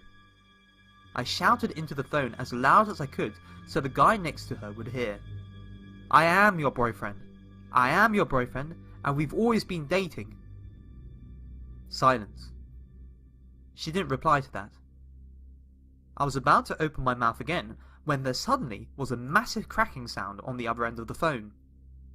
Then the line went dead. I tried to call back again, but it seemed like she'd turned off her phone. It wasn't long until I regretted what I'd done. There was a possibility that the guy around her place might have lost it in rage just as I had. If she ended up being beaten up by him, it would have been my fault. I tried to put the possibility out of my mind, but I just couldn't sleep. I decided in the end to check out if she was okay. I looked up the train times on my phone, but it was already 2 in the morning at that point. No trains and no buses. I didn't live in the city, and it would be difficult getting hold of a taxi at this time too. So even though it would likely take me at least 45 minutes to get there, I got on my bike and furiously pedalled down the road as fast as I could. Thinking back, this long journey is what saved my skin. After all, it would have already been too late, however quickly I had arrived. By the time I got there, the noise of ambulance sirens and police cars was filling up the neighbourhood. Her body was in tatters. Her legs and her right arm were broken, and her face had swollen up with bruises and cuts, to the point that her face was almost unrecognisable. Apparently, the person living next door in her apartment had heard a scream at around 1 in the morning. He'd knocked on her door, but there had been no reply. It had an auto-lock system and couldn't be opened without a key from the outside. By the time the police had been summoned and the door broken down, she was completely lifeless. The culprit had been careful not to leave any evidence behind, and I was taken into custody as the most likely suspect. But I was soon released after there being witnesses who had seen me leave my apartment when the murder happened. My apartment was very cheap, being a uni student, and had thin walls. Apparently, my next door neighbours had heard me clatter about outside as I unlocked my bicycle. Thinking it was strange that I was heading out at this time, they peeped outside to take a look without me noticing. given the time I was seen at my apartment and when the murder occurred, it was obvious that I could not be the murderer. I think the girl's family still blames me for her murder. After all, I am an obvious culprit, and I was seen at the scene of the crime soon after the incident. Then again, I suppose they're right. In a way, I am the murderer. It's kind of surprising, but I don't really feel too bad about it though. I think the world is a better place with her gone. Lost property. This is a story about something which happened to me a while back when I was still going to university. It's pretty long, but please, listen. It was quite a long time ago, but I still remember it clearly. It all started when I went to a department store nearby my house. I'd finished shopping and was sitting outside the store for a cigarette. While I was sitting down, for no particular reason, my line of sight fell on the trash can next to me. It was basically empty and very clean, but at the bottom, there was a cheap-looking cell phone. I picked it up out of the bin and took a look at it. It was completely broken. I was about to throw it back into the bin when I noticed there was an SD card slot. When I peered inside, I found that there was still an SD card lodged inside the phone. Bingo! I quickly pocketed the SD card and threw away the broken phone. Being a student, I had no money at the time. I didn't have an SD card on my phone, and if it fitted, it could be very useful. Once I was back at my university accommodation, I inserted the SD card into my PC. There were around 100 pictures in the card. I was hoping there may be some interesting photos in the card, like maybe some porno pictures. As I started flicking through, I was disappointed. There wasn't anything interesting about the photos. Mainly, the pictures were of a young girl and a woman. I assumed the woman was her mom. There were also pictures of Tokyo and Fukuoka, another Japanese city. Perhaps the father had taken them on some kind of business trip, since the girl and woman were nowhere to be found in the photos of Fukuoka. I was beginning to get bored when I hit the jackpot. It was a picture of a woman with very long hair in a dark room. She had her back towards the camera. I was excited, as the woman was completely naked. Ecstatic like a schoolboy, I quickly clicked on the next picture on the camera roll. I froze. In the picture, the woman was still in the same room, and now staring at the camera. But only her face was looking at me. Her neck had twisted 180 degrees to stare at me, but her body was still facing away from the camera as before. It reminded me of a scene from The Exorcist. Her face was also strange. The woman had no eyes. Where her eyes should have been, all there was skin. It was as if the woman naturally never had eyes in the first place. I was creeped out, but clicked to view the next photo anyway. It was most likely some kind of Photoshop. I mean, who the hell believes in ghosts in this day and age, after all? But the next photo was blacked out. I clicked on a few more, but all of them were the same. There was nothing, just darkness. I decided to think of it as a prank, that the person who'd taken the photos was just messing around. Maybe he was planning to use the photos to scare his friends. So, ignoring the pictures, I decided to format the SD card and delete all the photos. When I clicked the format button, however, suddenly all the lights in my house went out. I live in an apartment by myself and have been living here for the past 2 years while I've been attending university. But this had never happened before. It was 10 o'clock at night, but it wasn't completely pitch black as I had the light from my PC. When I looked out of the window, the 7-Eleven convenience store outside still had its lights on, so I knew it wasn't a power cut.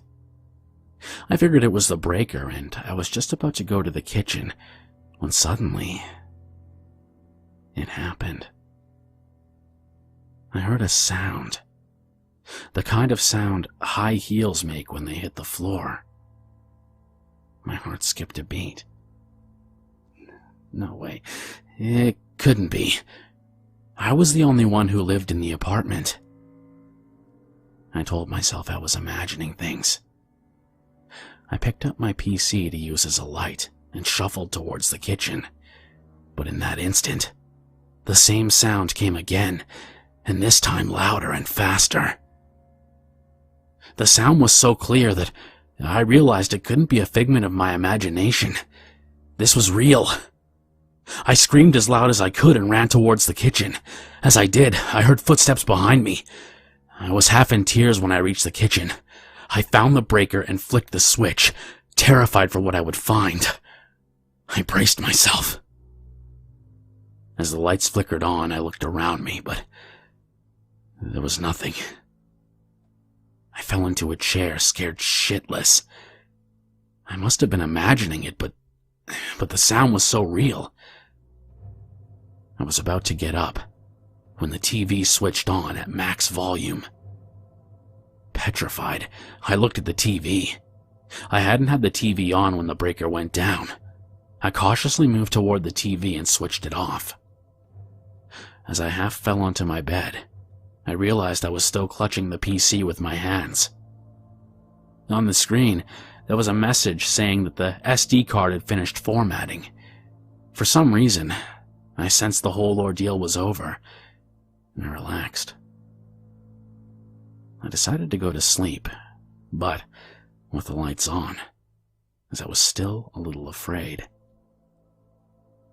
I don't know how long I slept, but I felt kind of sick and woke up in the middle of the night. I was also finding it difficult to breathe. It was pitch black, and I instinctively reached for the light, but I realized in the process that I had left the lights on before going to sleep.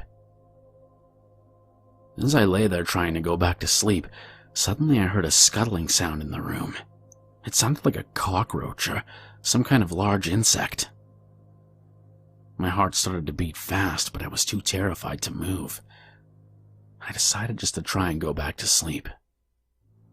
The sound seemed to get louder and louder, and as it did, I felt something brush against my face. With disbelief, I realized it was hair. Long hair. Then suddenly, right next to my ear, I heard a cold whisper, so close that I could feel a breath. "Who the fuck do you think you are?" It was a very quiet voice, but had a murderous intent. I think it must have been a woman's voice.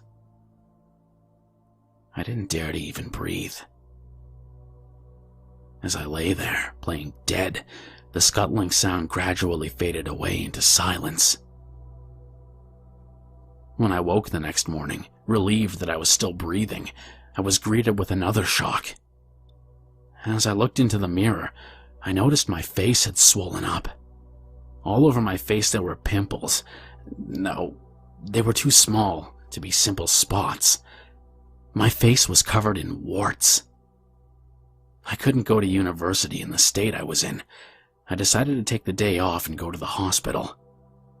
To arrange an appointment, I sat down and opened up my PC before heading to the hospital, and to my horror, despite deleting all the data on the SD card, all the photos were back, just as they were before. I knew I shouldn't, but I checked the photos, and sure enough, there was the woman with skin for eyes.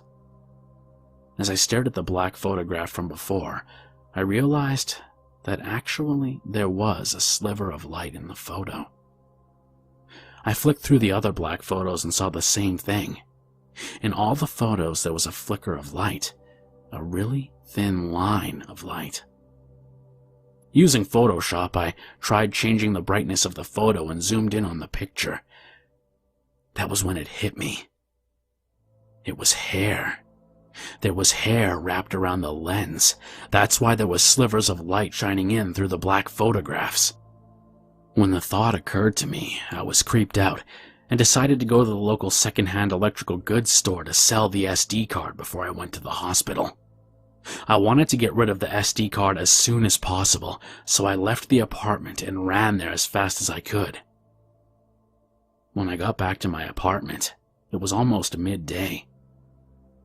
I packed a few things and was about to leave for the hospital when I saw my reflection in the mirror of the hallway. The warts and pimples had disappeared. My face was completely back to normal. Since then, I haven't heard strange noises in my room and have no problems with my face swelling up or with warts. But sometimes, I still find long strands of black hair in my room.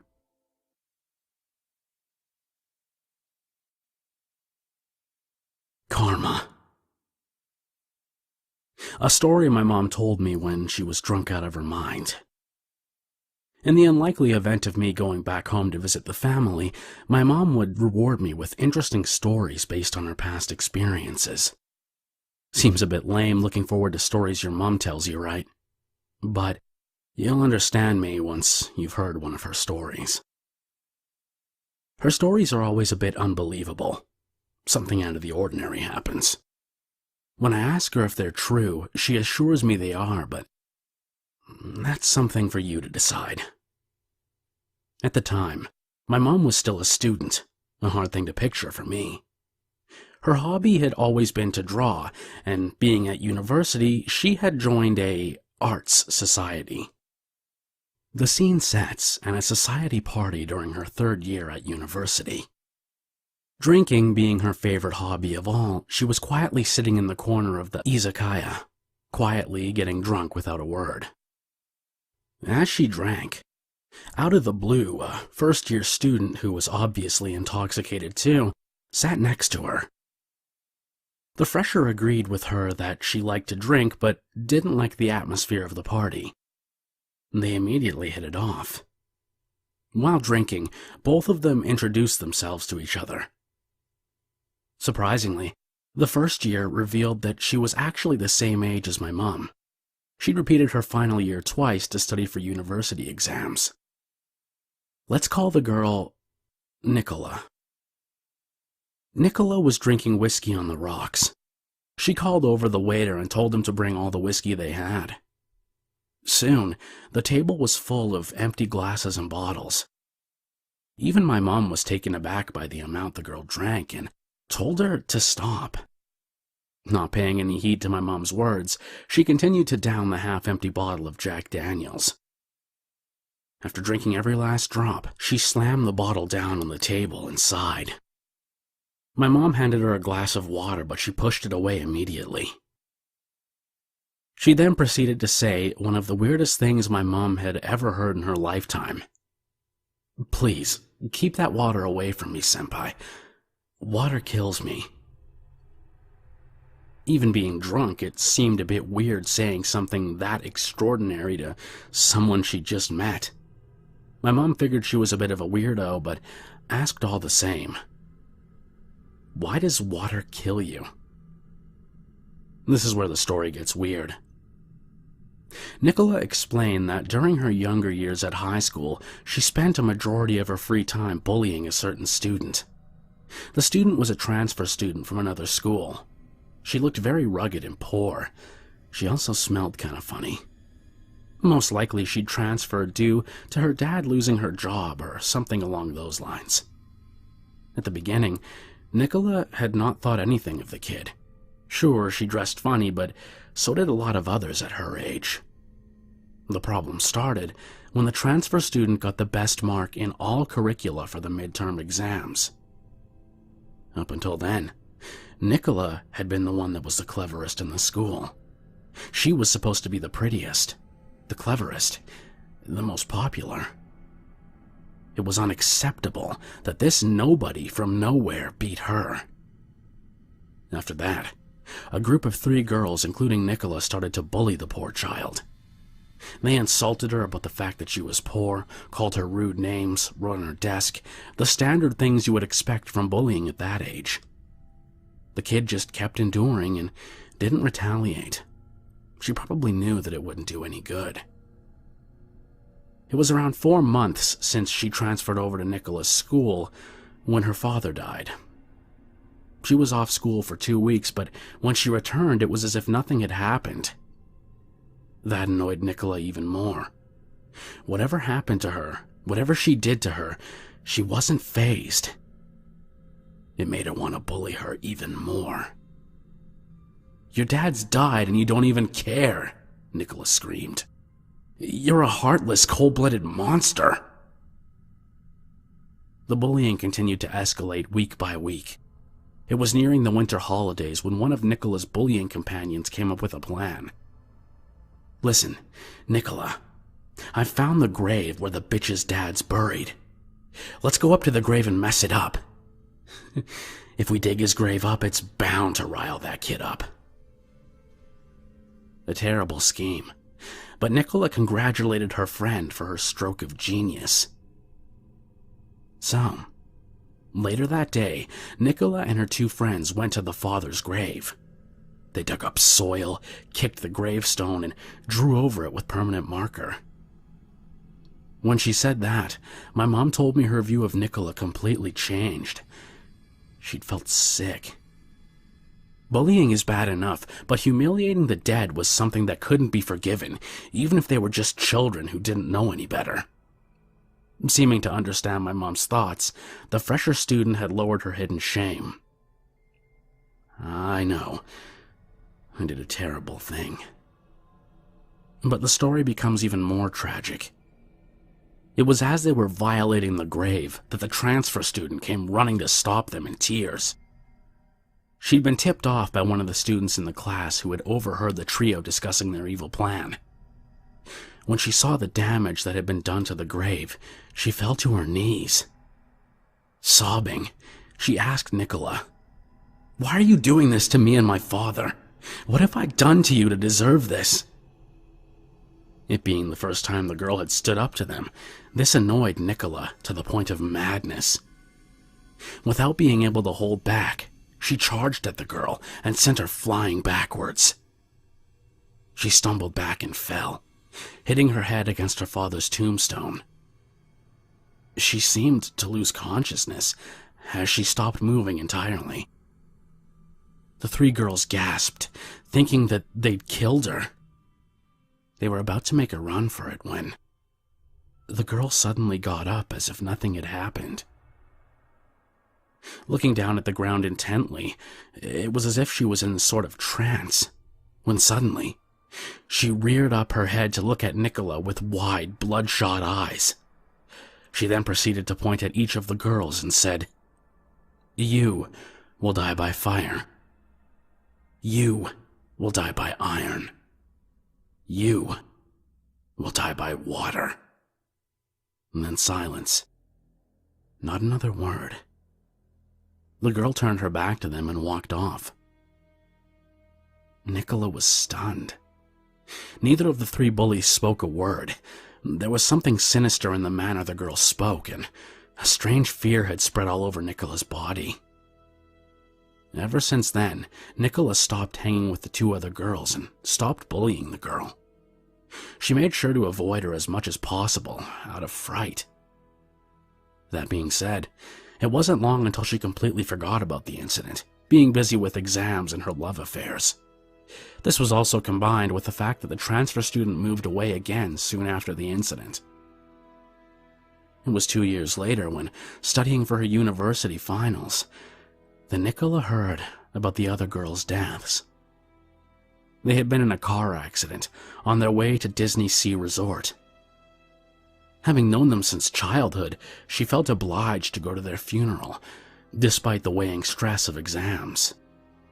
Given how friendly the 2 were, they were given a joint funeral at a temple.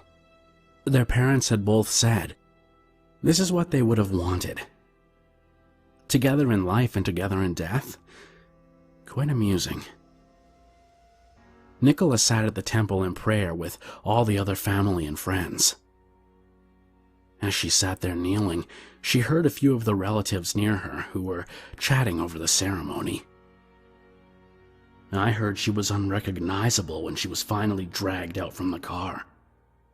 She apparently had so many burns over her body that even the police threw up. I heard that the other girl was in a terrible mess too. Apparently she was the driver. She had a massive shard of metal shoved straight through her stomach. A shiver went up Nicola's spine. What was this? Was she forgetting something? It was then that she remembered the words the girl had said all those years ago. One will die by fire. One will die by iron, and one will die by... Nicola interrupted the story to take another swig from the whiskey bottle. With bloodshot eyes, she continued to explain to my mother that she avoided water as much as possible due to her fear for what the girl had said that day, that she would die by water. She went on to say that she'd repeated her final 2 years due to her being too afraid to leave her room and attend school. She'd become a complete hikikomori. It was only after these 2 years, when she was sure that it had simply been a coincidence, that she came out of her house and headed back to school. My mom was at a loss for words and just gulped, but Nicola seemed to be unfazed.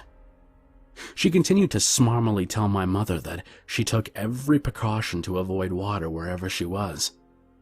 She never visited aquariums or hot springs. She even made sure to use the minimum amount of water in showers and never took baths. There's no possible way that I could die by water, she said triumphantly. That was as far as my mom told me in regards to Nicola's tale. It was getting late and she told me she needed to sleep. She shooed me away. But I couldn't let her stop there. I had to ask one more question or I wouldn't be able to get to sleep out of curiosity. So what happened to Nicola in the end? I told her. My mom paused and then took a sip from her glass. She died, she shrugged. Apparently, she'd become ill and died a few months after she'd first talked to her at the izakaya. Word on the wind had been that it was liver cirrhosis. My mom continued.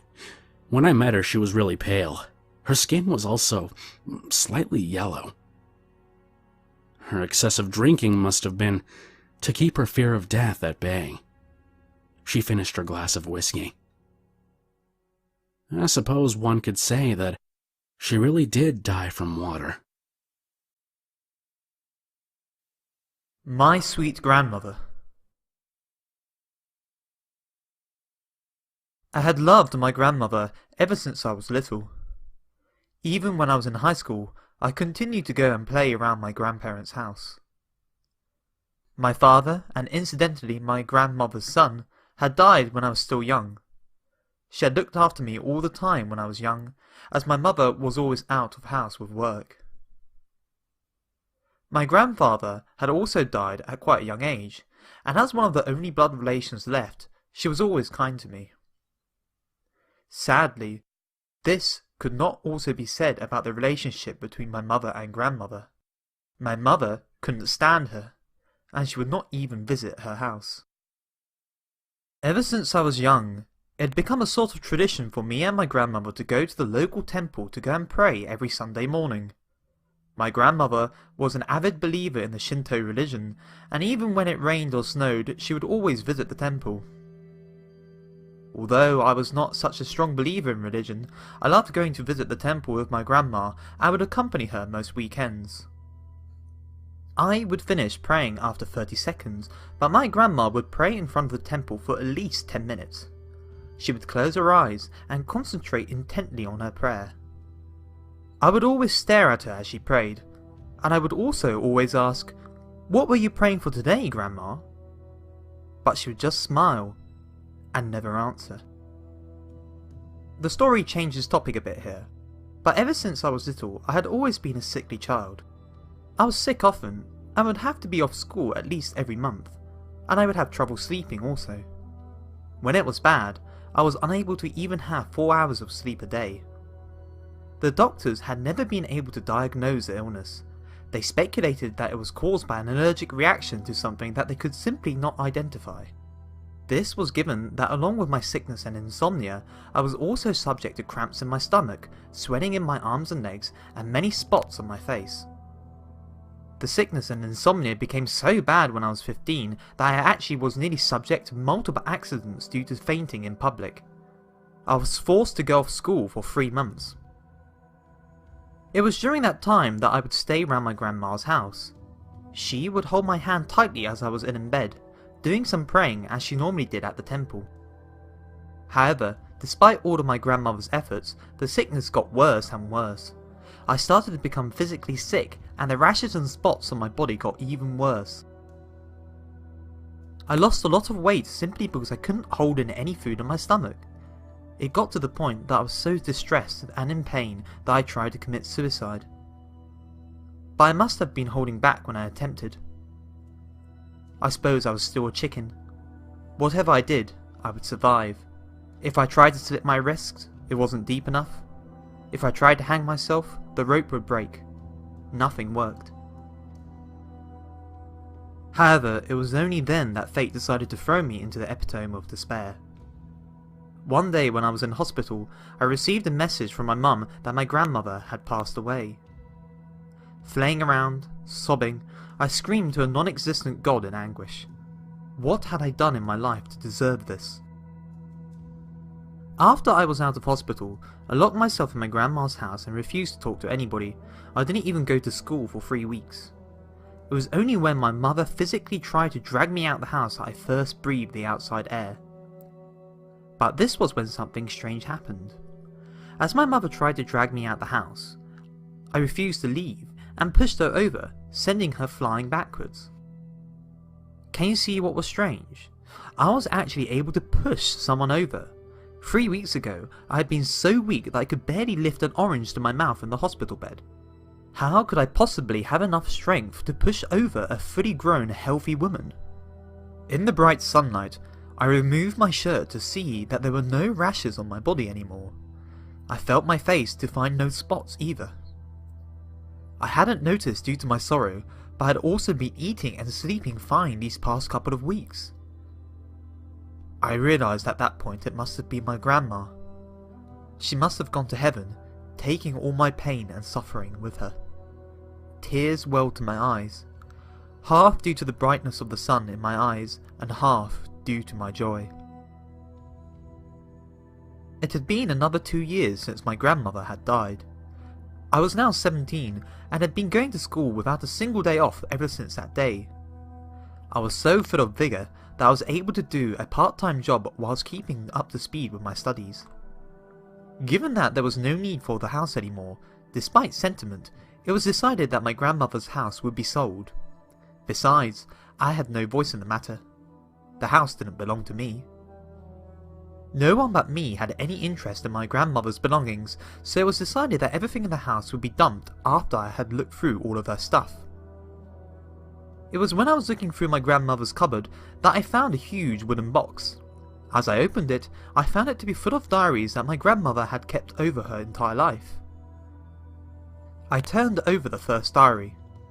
What I found to be a surprise was that the start date on the front cover of the diary was from the same date when her son, or my dad, had died. I flicked open the pages. What I read changed me forever. Apparently, my dad hadn't died of a car accident. It had been a suicide. And the cause was my mother having an affair with multiple other men. But it wasn't this that completely destroyed me. A shiver ran down my spine. The diary was full of rage. Rage directed at me. I found out that I was not my father's child, but one of the many men my mother had played around with. I suppose he must have committed suicide when he found out that I wasn't his child. My grandma blamed me for her son's death. I understood now why she went to the temple every week, even when it rained or snowed. She had been pleading the gods to kill me. The Mirror. This is a story I heard from a girlfriend of mine. I don't mean girlfriend as in lover. I just mean a friend of mine who's a female. I've changed a few bits to give nothing about her away. The last thing I want would be for her to be tracked down because of this story. But this is a true one. Alice had an older sister who was 3 years older than she was. They got along well, particularly given that Alice got a lot of help from her sister in life, in regards to exams, her boyfriend, driving test, and anything else. That night, her older sister had just got out of the bath, and along with both her parents, the whole family were together, chatting in the living room. It was getting late, and after around half an hour of chatting, Alice's sister went upstairs to her bedroom. Alice was about to go shower too when she heard her sister's door close. She decided to go ask her advice regarding exams before she went to sleep. Alice thumped up the stairs to her sister's room and, without knocking, slammed open the door as she normally did. Her sister was facing the mirror with her back towards the door. She was in the midst of combing her hair. Alice was about to open her mouth to ask her a question about math when she was sharply interrupted by her sister. "Sorry, Alice. I don't know why you came in, but could you go and buy me some moisturizer from the convenience store?" Alice puffed up. "The convenience store? But that's a 15-minute walk away." This was strange. It wasn't like her sister to ask her for errands suddenly, particularly in the dead of night. "Well, I'm always helping you out, so can you do me a favor sometimes too? If you're scared, you can take Dad or your boyfriend with you." Her sister actually seemed a bit annoyed. Alice sighed. "All right, sis. Just make sure you're still conscious when I get back." Her sister smiled in the mirror. Okay. Get going now, quickly." She never saw her sister alive again. When she got back from the convenience store, she found the house door wide open. Her father was sprawled across the floor at the bottom of the stairs, covered in blood, with a knife stuck in his stomach. Her mother was crying and screaming into the phone, trying to call an ambulance. Her sister's stalker had snuck in earlier during the day and had been hiding in her room. Hearing the screams, her father had tried to stop the man and ended up being stabbed as a result. Alice's father somehow survived after being sent to a hospital right away, but her sister was long gone by the time Alice got back from the convenience store. Through the mirror, her sister must have seen the stalker looking in the closet next to her room's entrance. She'd sent Alice on an errand to avoid her being attacked too. The stalker still hasn't been caught, even to this day. The Pervert. Something that happened to my friend. Let's call her Rebecca. Rebecca was living in this little apartment which was extremely cheap. Why was it so cheap, you ask? Well, it was easy to tell when you visited the place. The building was just too old. This wasn't a problem in itself, since the upkeep of the building had been perfect. However, what it did mean was that the building was lacking security. There was no auto lock, reinforced windows, and if someone tried to break in, it wouldn't be that difficult. Rebecca wasn't particularly popular as girls went, but she was pretty, and I told her repeatedly that she had to be more careful as she was living by herself. The room she was living in itself was a really nice place, so I suppose that's why she didn't want to leave. Thanks to her carelessness, I ended up getting the biggest fright of my life. It was Rebecca's birthday, and as a surprise, I dropped by her room suddenly to give her a present. As I was chilling in her room, my line of sight drifted lazily around. Although the room was nice, when observing closely, you could see that the building was old after all. There was new wallpaper, so the walls were clean, but you could see stains on the ceiling. You could also see the closet doors were rather dirty. It was then that I decided to suddenly grab Rebecca by the arm, whilst she was in the middle of cooking, and drag her out of the room. Maybe I'm being a bit confusing here, but bear with me. Only after leaving the room and distancing ourselves away from the apartment premises did I stop to explain the situation to the angrily protesting Rebecca. As I was staring at the closet in Rebecca's room, I'd noticed a slight movement in the door, a slight vibration, as if something had just lightly brushed against it. Not thinking anything of it at first, I paid no attention. But as I lay there, bored, I realized I could also faintly hear the sound of breathing coming from inside. There was obviously some kind of creepy stalker hiding inside the closet. Most likely he was waiting for me to return home, and then he planned to pounce on Rebecca as she slept. He must have been able to break in easily, since there wasn't even the slightest trace of someone attempting to break and enter into her room. When I had realized this, I thought I was going to wet myself. I was about to scream, but considering the stalker's reaction and the possibility of him holding a weapon, I silently grabbed Rebecca's arm and dragged her out of the room. In this kind of situation, the best thing to do is to rely on the police. But here's the weird thing. As I hysterically explained to her the situation, Rebecca just laughed. She told me there was no guarantee that there was a man hiding in the closet. It could have just been my imagination, or maybe a cat had somehow gotten into her room. Besides, she argued, there was no guarantee that if a person was hiding inside her room, that he or she would be dangerous. I couldn't believe what I was hearing. Indeed, it could be possible that my mind was playing tricks on me. But what if I was right? What if there really was a dangerous stalker hiding in the closet and preparing for an attack? Did Rebecca have no sense of danger? She told me that she didn't want to make a fuss unnecessarily, so she didn't want to call the police. We dealt with the situation by getting a few of the guys living next door to help out. By the time we got back to her room and checked the closet, there was nobody there. I guess the stalker must have realized something was up and made a swift escape before he was caught. Scary to think how close the situation was to going extremely bad. But you know what's even more insane? Rebecca's still living in that same room.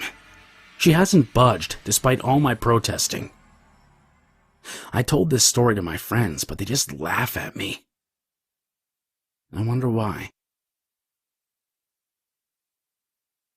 Reverse stalking. I'm a stalker.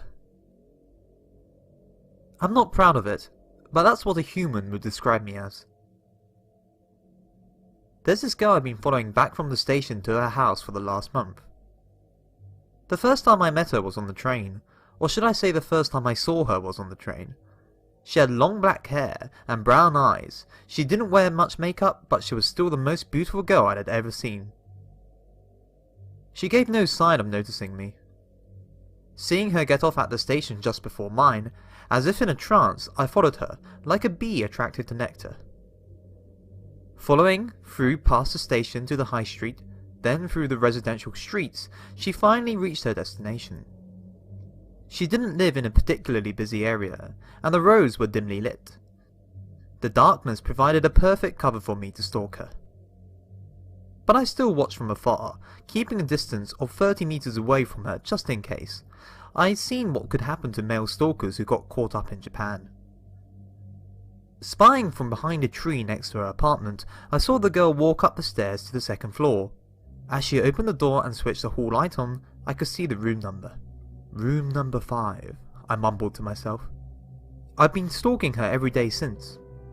Well anyway, I've been keeping this up for the last month. Don't get me wrong, I'm not a creep. I haven't played any tricks or done anything to her. All I've done is to watch her from a safe distance. I haven't touched her. Japanese trains are hardly ever late, and so she would always get off at the station at the same time.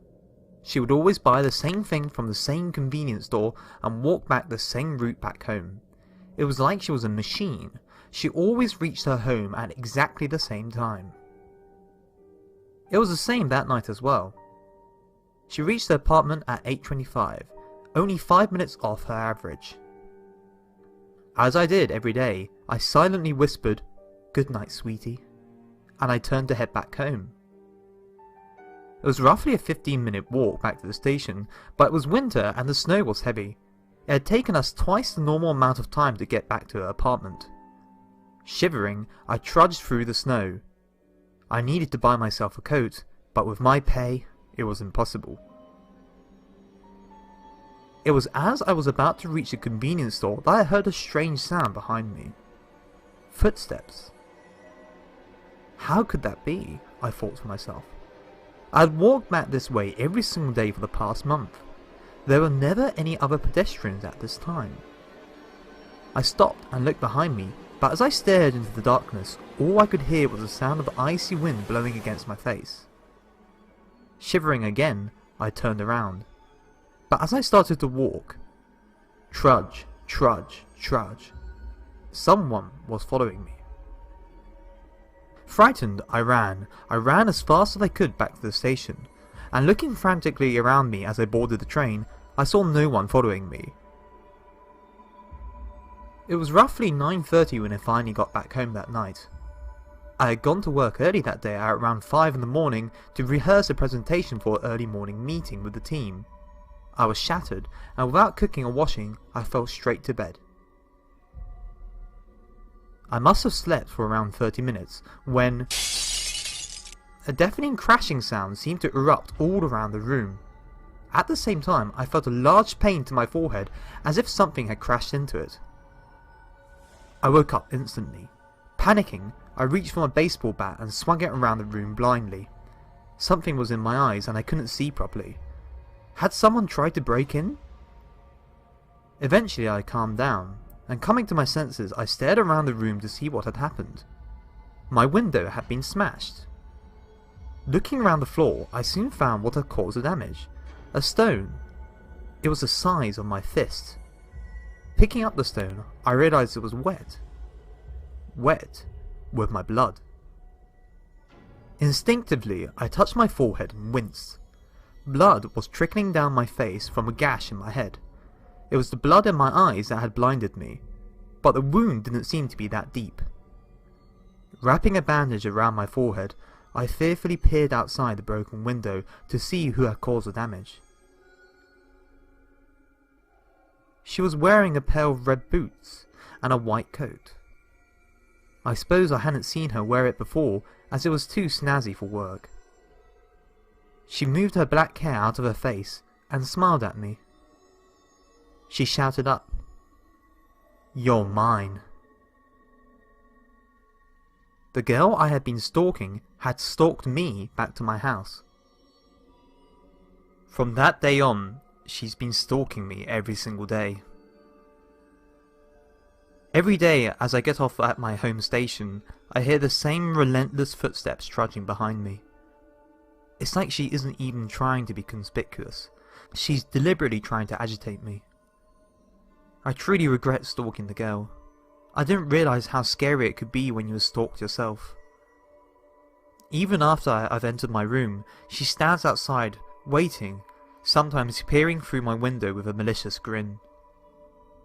Sometimes she waits for me to fall asleep, then rattles the doorknob to wake me up.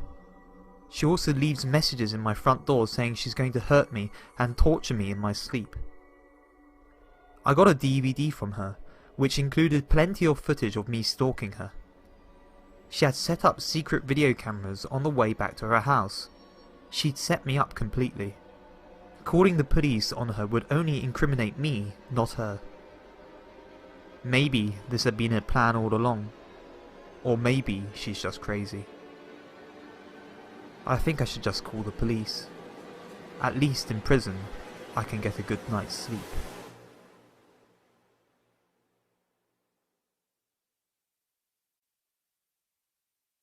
My last affair. I'm married. But like most married couples I know, there's no fire, no love between us. I like her as a friend and companion, but I have no feelings towards her as a member of the opposite sex. I believe the feeling is mutual.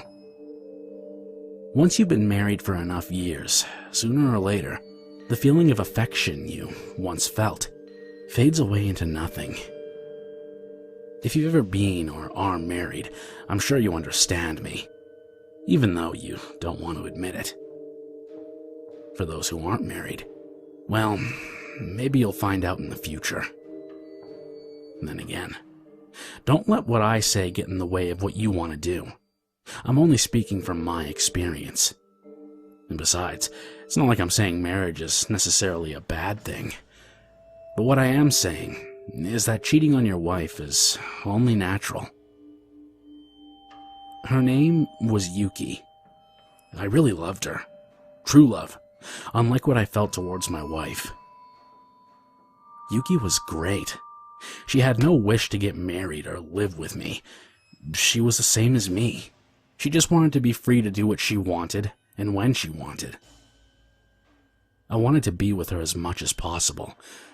When I was with her, I could forget all about my troubles at work. She was okay with me having a wife and kids. Notice the past tense. Was. I've never understood how a woman's mind works. The longer I dated her, what she truly felt started to spurt out all over the beautiful white canvas which was our relationship, painting it black, blue, and red, making it needlessly complicated and ruining something which was just so perfect. Apparently, she actually wanted to marry me. She wanted me to get divorced. She wanted kids. She wanted me all to herself. I did love the girl, I honestly did, but at the same time I didn't want a complicated relationship. We were just sex friends, that was it. I'll be honest with you, when a man tells a girl that he loves them, what it means 99% of the time is that he just wants a fuck. It doesn't mean anything else. Nothing more, nothing less. If things start to get complicated, it wasn't worth seeing her anymore. I couldn't risk losing my house and family to a temporary love affair. So, I forcefully split up with Yuki. I told her we needed to stop dating. Then I blocked her on Facebook. The end. It was 1 month after we'd split up that I got a text from Yuki. "It's been a while," it read. I wouldn't have bothered replying, except there was a picture attached to the message. It was beautifully taken and starred Yuki. She was smiling angelically and appeared to be waving to me through the photo.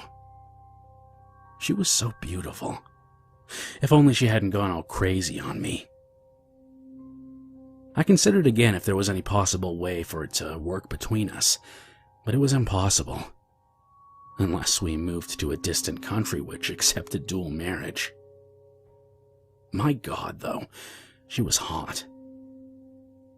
It was as I looked at the photo, however, that I felt a chill run through my spine. I instinctively seemed to know that there was something eerie, something horribly wrong about the photo. My body seemed to know, but my mind just couldn't comprehend what was wrong.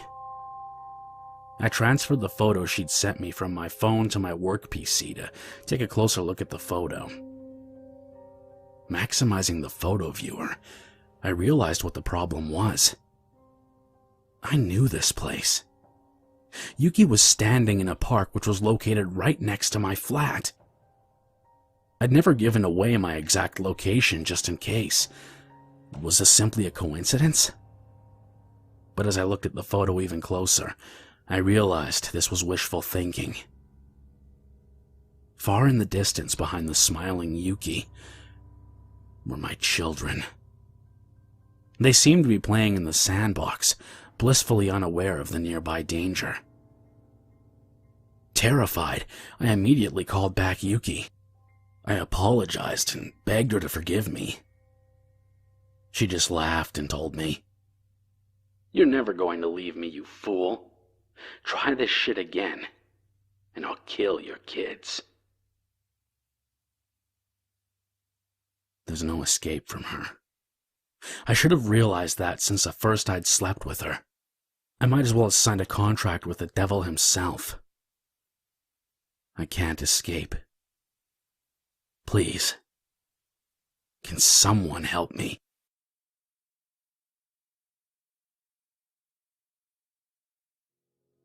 Hi, nice to meet you. I'm a nurse. So there's this question us doctors and nurses get asked frequently. The question is, what's the thing you regret the most about becoming a doctor? What would you expect the answer to be? I asked this question to my friends and family. What do you think the answer is? Most of them seem to think that we hate the long hours and terrible sleeping patterns. But that's not true. It's amazing what humans can get used to. What do you think it is? Well, I'll tell you. When you become a doctor, you start to realize that doctors really don't care about their patients at all. Most of them only care about how much money they earn or about their career.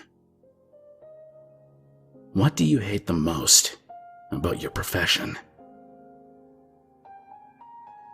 I used to work in the terminal ward. Not many doctors around, mainly just nurses. Most of the patients were old, many of them half senile. I had this patient I was particularly fond of. The man would always walk around the ward and talk to other patients and nurses. Really nice guy. Even though he was very ill himself, he would always cheer up new patients who entered the ward. I felt bad for the guy. He was so nice, but he was going to die at the ripe age of 34. One day, one of my colleagues is helping a family get over their grandmother's death. A nice old lady who'd been in the ward for roughly 6 months. She'd passed away peacefully overnight. The family had gathered around her body, which was still on the hospital bed of her room. So, anyway, the guy didn't tell me how he noticed, but he notices a little prick at the back of a dead patient's ear. Thinking it's strange, he looks at some other dead patients in the morgue and notices the same prick on other patients. Turns out, the nice and cheerful man who had helped so many others in the hospital had been killing terminally ill patients, mostly very old ones who were on the verge of death. But he was murdering them all the same. We'd never found out about it as no one ever did a full body check of the dead bodies in the terminal ward. After all, we were expecting them to die soon, and the reason of death was pretty clear. Why would we bother? I never found out why the man did this. Maybe he was just terrified of death. He killed many of the patients and watched them die to see what would happen. He wanted to see what would happen to him, to see what happens when people die. Or maybe he was just angry that he was dying at such a young age. He wanted to kill as many people as he could before he died himself. I could imagine him asking the patients as they died, "What does it feel like? Does it hurt?" He didn't even have time to go to court. He died 2 weeks after. What do you hate the most about your profession. Since I've started working as a nurse, I can't trust people. Full stop. A Yakuza encounter. This taught me a while back an important life lesson. Don't fuck with the Yakuza. I work in retail. I was coming back after a trip to my client's office when I end up at this massive traffic jam. The traffic seems to continue till a train crossing. The guys who had planned the roads here hadn't done a good job. There's this big black car far in front of me which is slow in crossing. They don't make it and end up being stuck again as another train arrives. A man driving a white Mercedes behind the black car in front starts getting angry. He beeps his horn and shouts out to the slow car in front, "You fucking idiot. What are you playing at?" And that kind of thing. So this guy comes out of the black car in front. He seems like a normal dude. In fact, he was quite skinny. He's dressed in a black suit. The only problem was, he's got a golf club in his hand. As he steps out, someone else dressed in black steps out of the car. The guy behind them starts to look pale. He closes his car window and cowers back in his car. But it's too late. He's pissed off the wrong people. Without a word, the two guys dressed in black drag the guy out of the car. They then proceed to beat the shit out of him with golf clubs. The guy's rolling on the floor, crying and sobbing, blood gushing out of his face and head. The thin man steps on his left hand, and I can hear the cracking sound as he smashes his knuckle bones into pieces. They pay no attention to what the man is saying.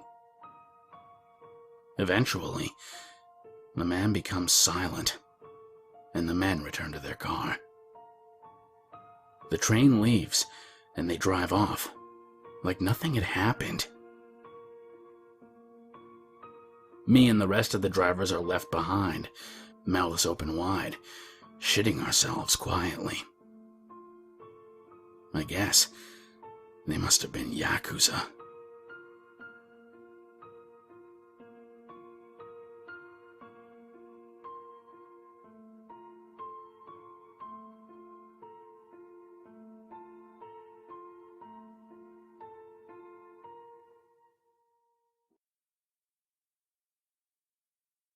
A story about a hikikomori. We have too many hikikomoris in Japan.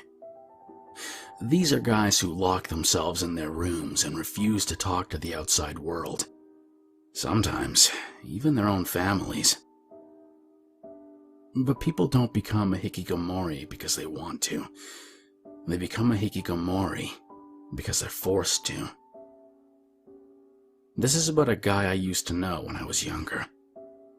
I'm not being biased when I say, this guy was a nice guy. I met him when I was around 6 years old. We even used to go to the same kindergarten. He was a scrawny kid, unsocial. I guess it was inevitable that he would end up getting bullied all the time. After having been beaten up roughly when we were 14, he eventually stopped going to our school. Maybe I could have done more to help, but I was just a weak little kid at the time too.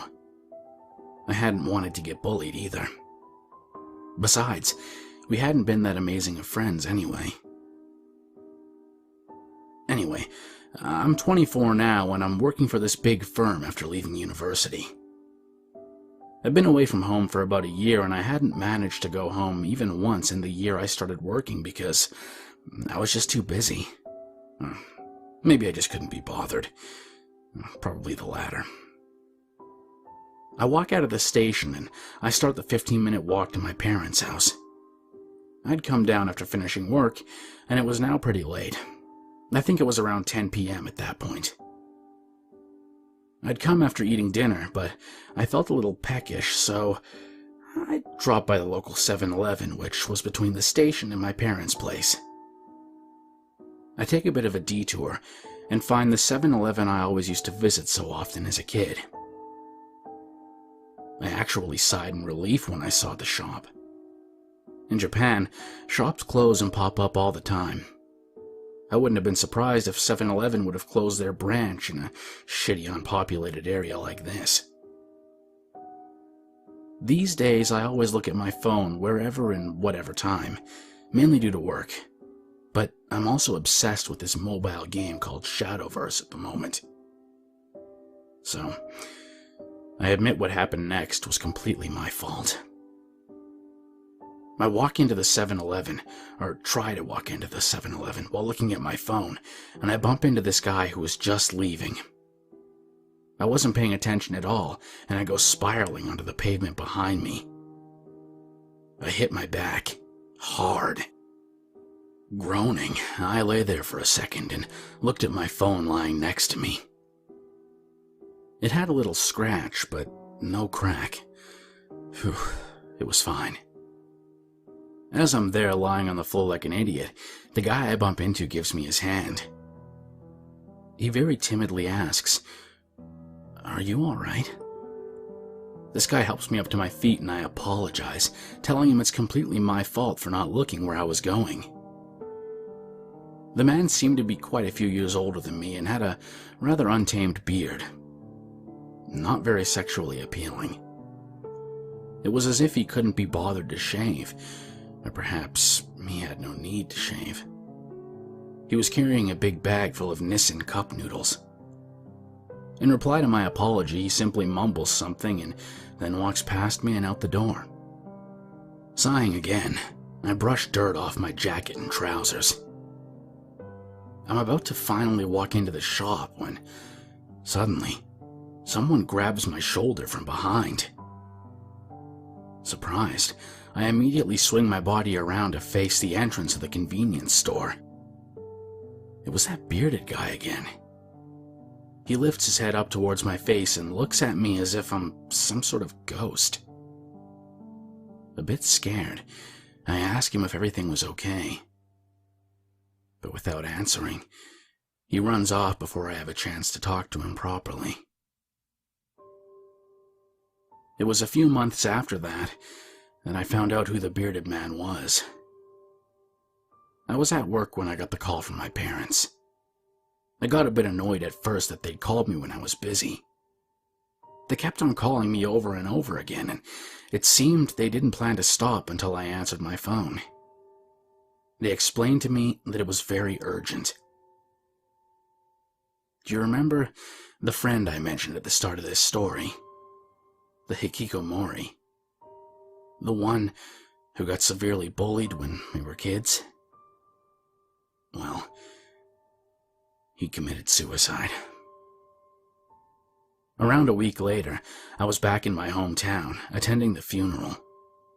My poor friend didn't have a father, and it pained me to see his mother crying all the way through the funeral. I guess she was going to live all by herself from now on. The sad thing about suicide is that it hurts deeply everybody who had a relationship with that person. Is there something I could have done? Am I to blame? Watching the mother cry, I swore to myself I'd never do what my friend had done. Everyone took turns to give their blessings to the mother. When it was finally my turn, I was lost for words. I had no idea what to say to her. I just stood there, feeling that I should say something, but just too dumb to speak. But as I thought desperately, it was the mother that spoke to me before I had a chance to speak. "Thank you," she says to me. I shake my head. "No, you have nothing to thank me about." "No, I need to thank you. Thank you for staying in contact with my son, even after all these years." I was so confused. What was she on about? I hadn't talked to him since I was in high school. Was she confusing me with someone else? She then goes on to tell me that he'd mentioned me on the night in which he committed suicide.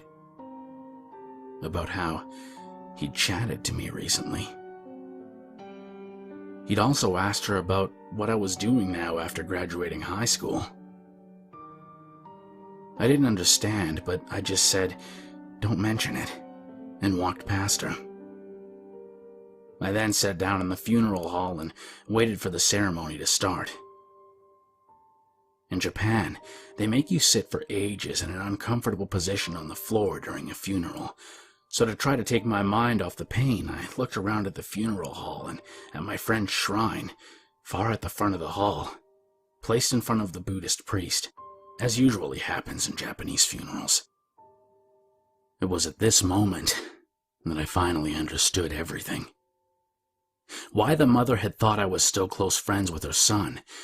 Why I'd been called to the funeral, even after all these years. At the front of the hall was the temporary shrine of my old friend. It was surrounded by flowers, and above it there were pictures of what he used to look like. The bearded man I'd bumped into at 7-Eleven was my friend. He must have looked much older than me due to all the stress he must have built up inside of himself after all these years. Even though in the picture he was smiling, I could see the pain in his eyes. I think he might have committed suicide because of me. The poor guy had distanced himself from all the people he used to know, everyone but his mom. I think maybe I'd been his best friend, or maybe the only friend he ever had. Having bumped into me that night, he must have pretended to still be friends with me and asked about what was going on now. Having found out that I graduated university and was now working at a large firm, he must have felt insignificant in comparison to me. After all, he hadn't even graduated high school. I suppose I could be thinking into it too much, but I can't help but feel that I'm responsible for his death as well.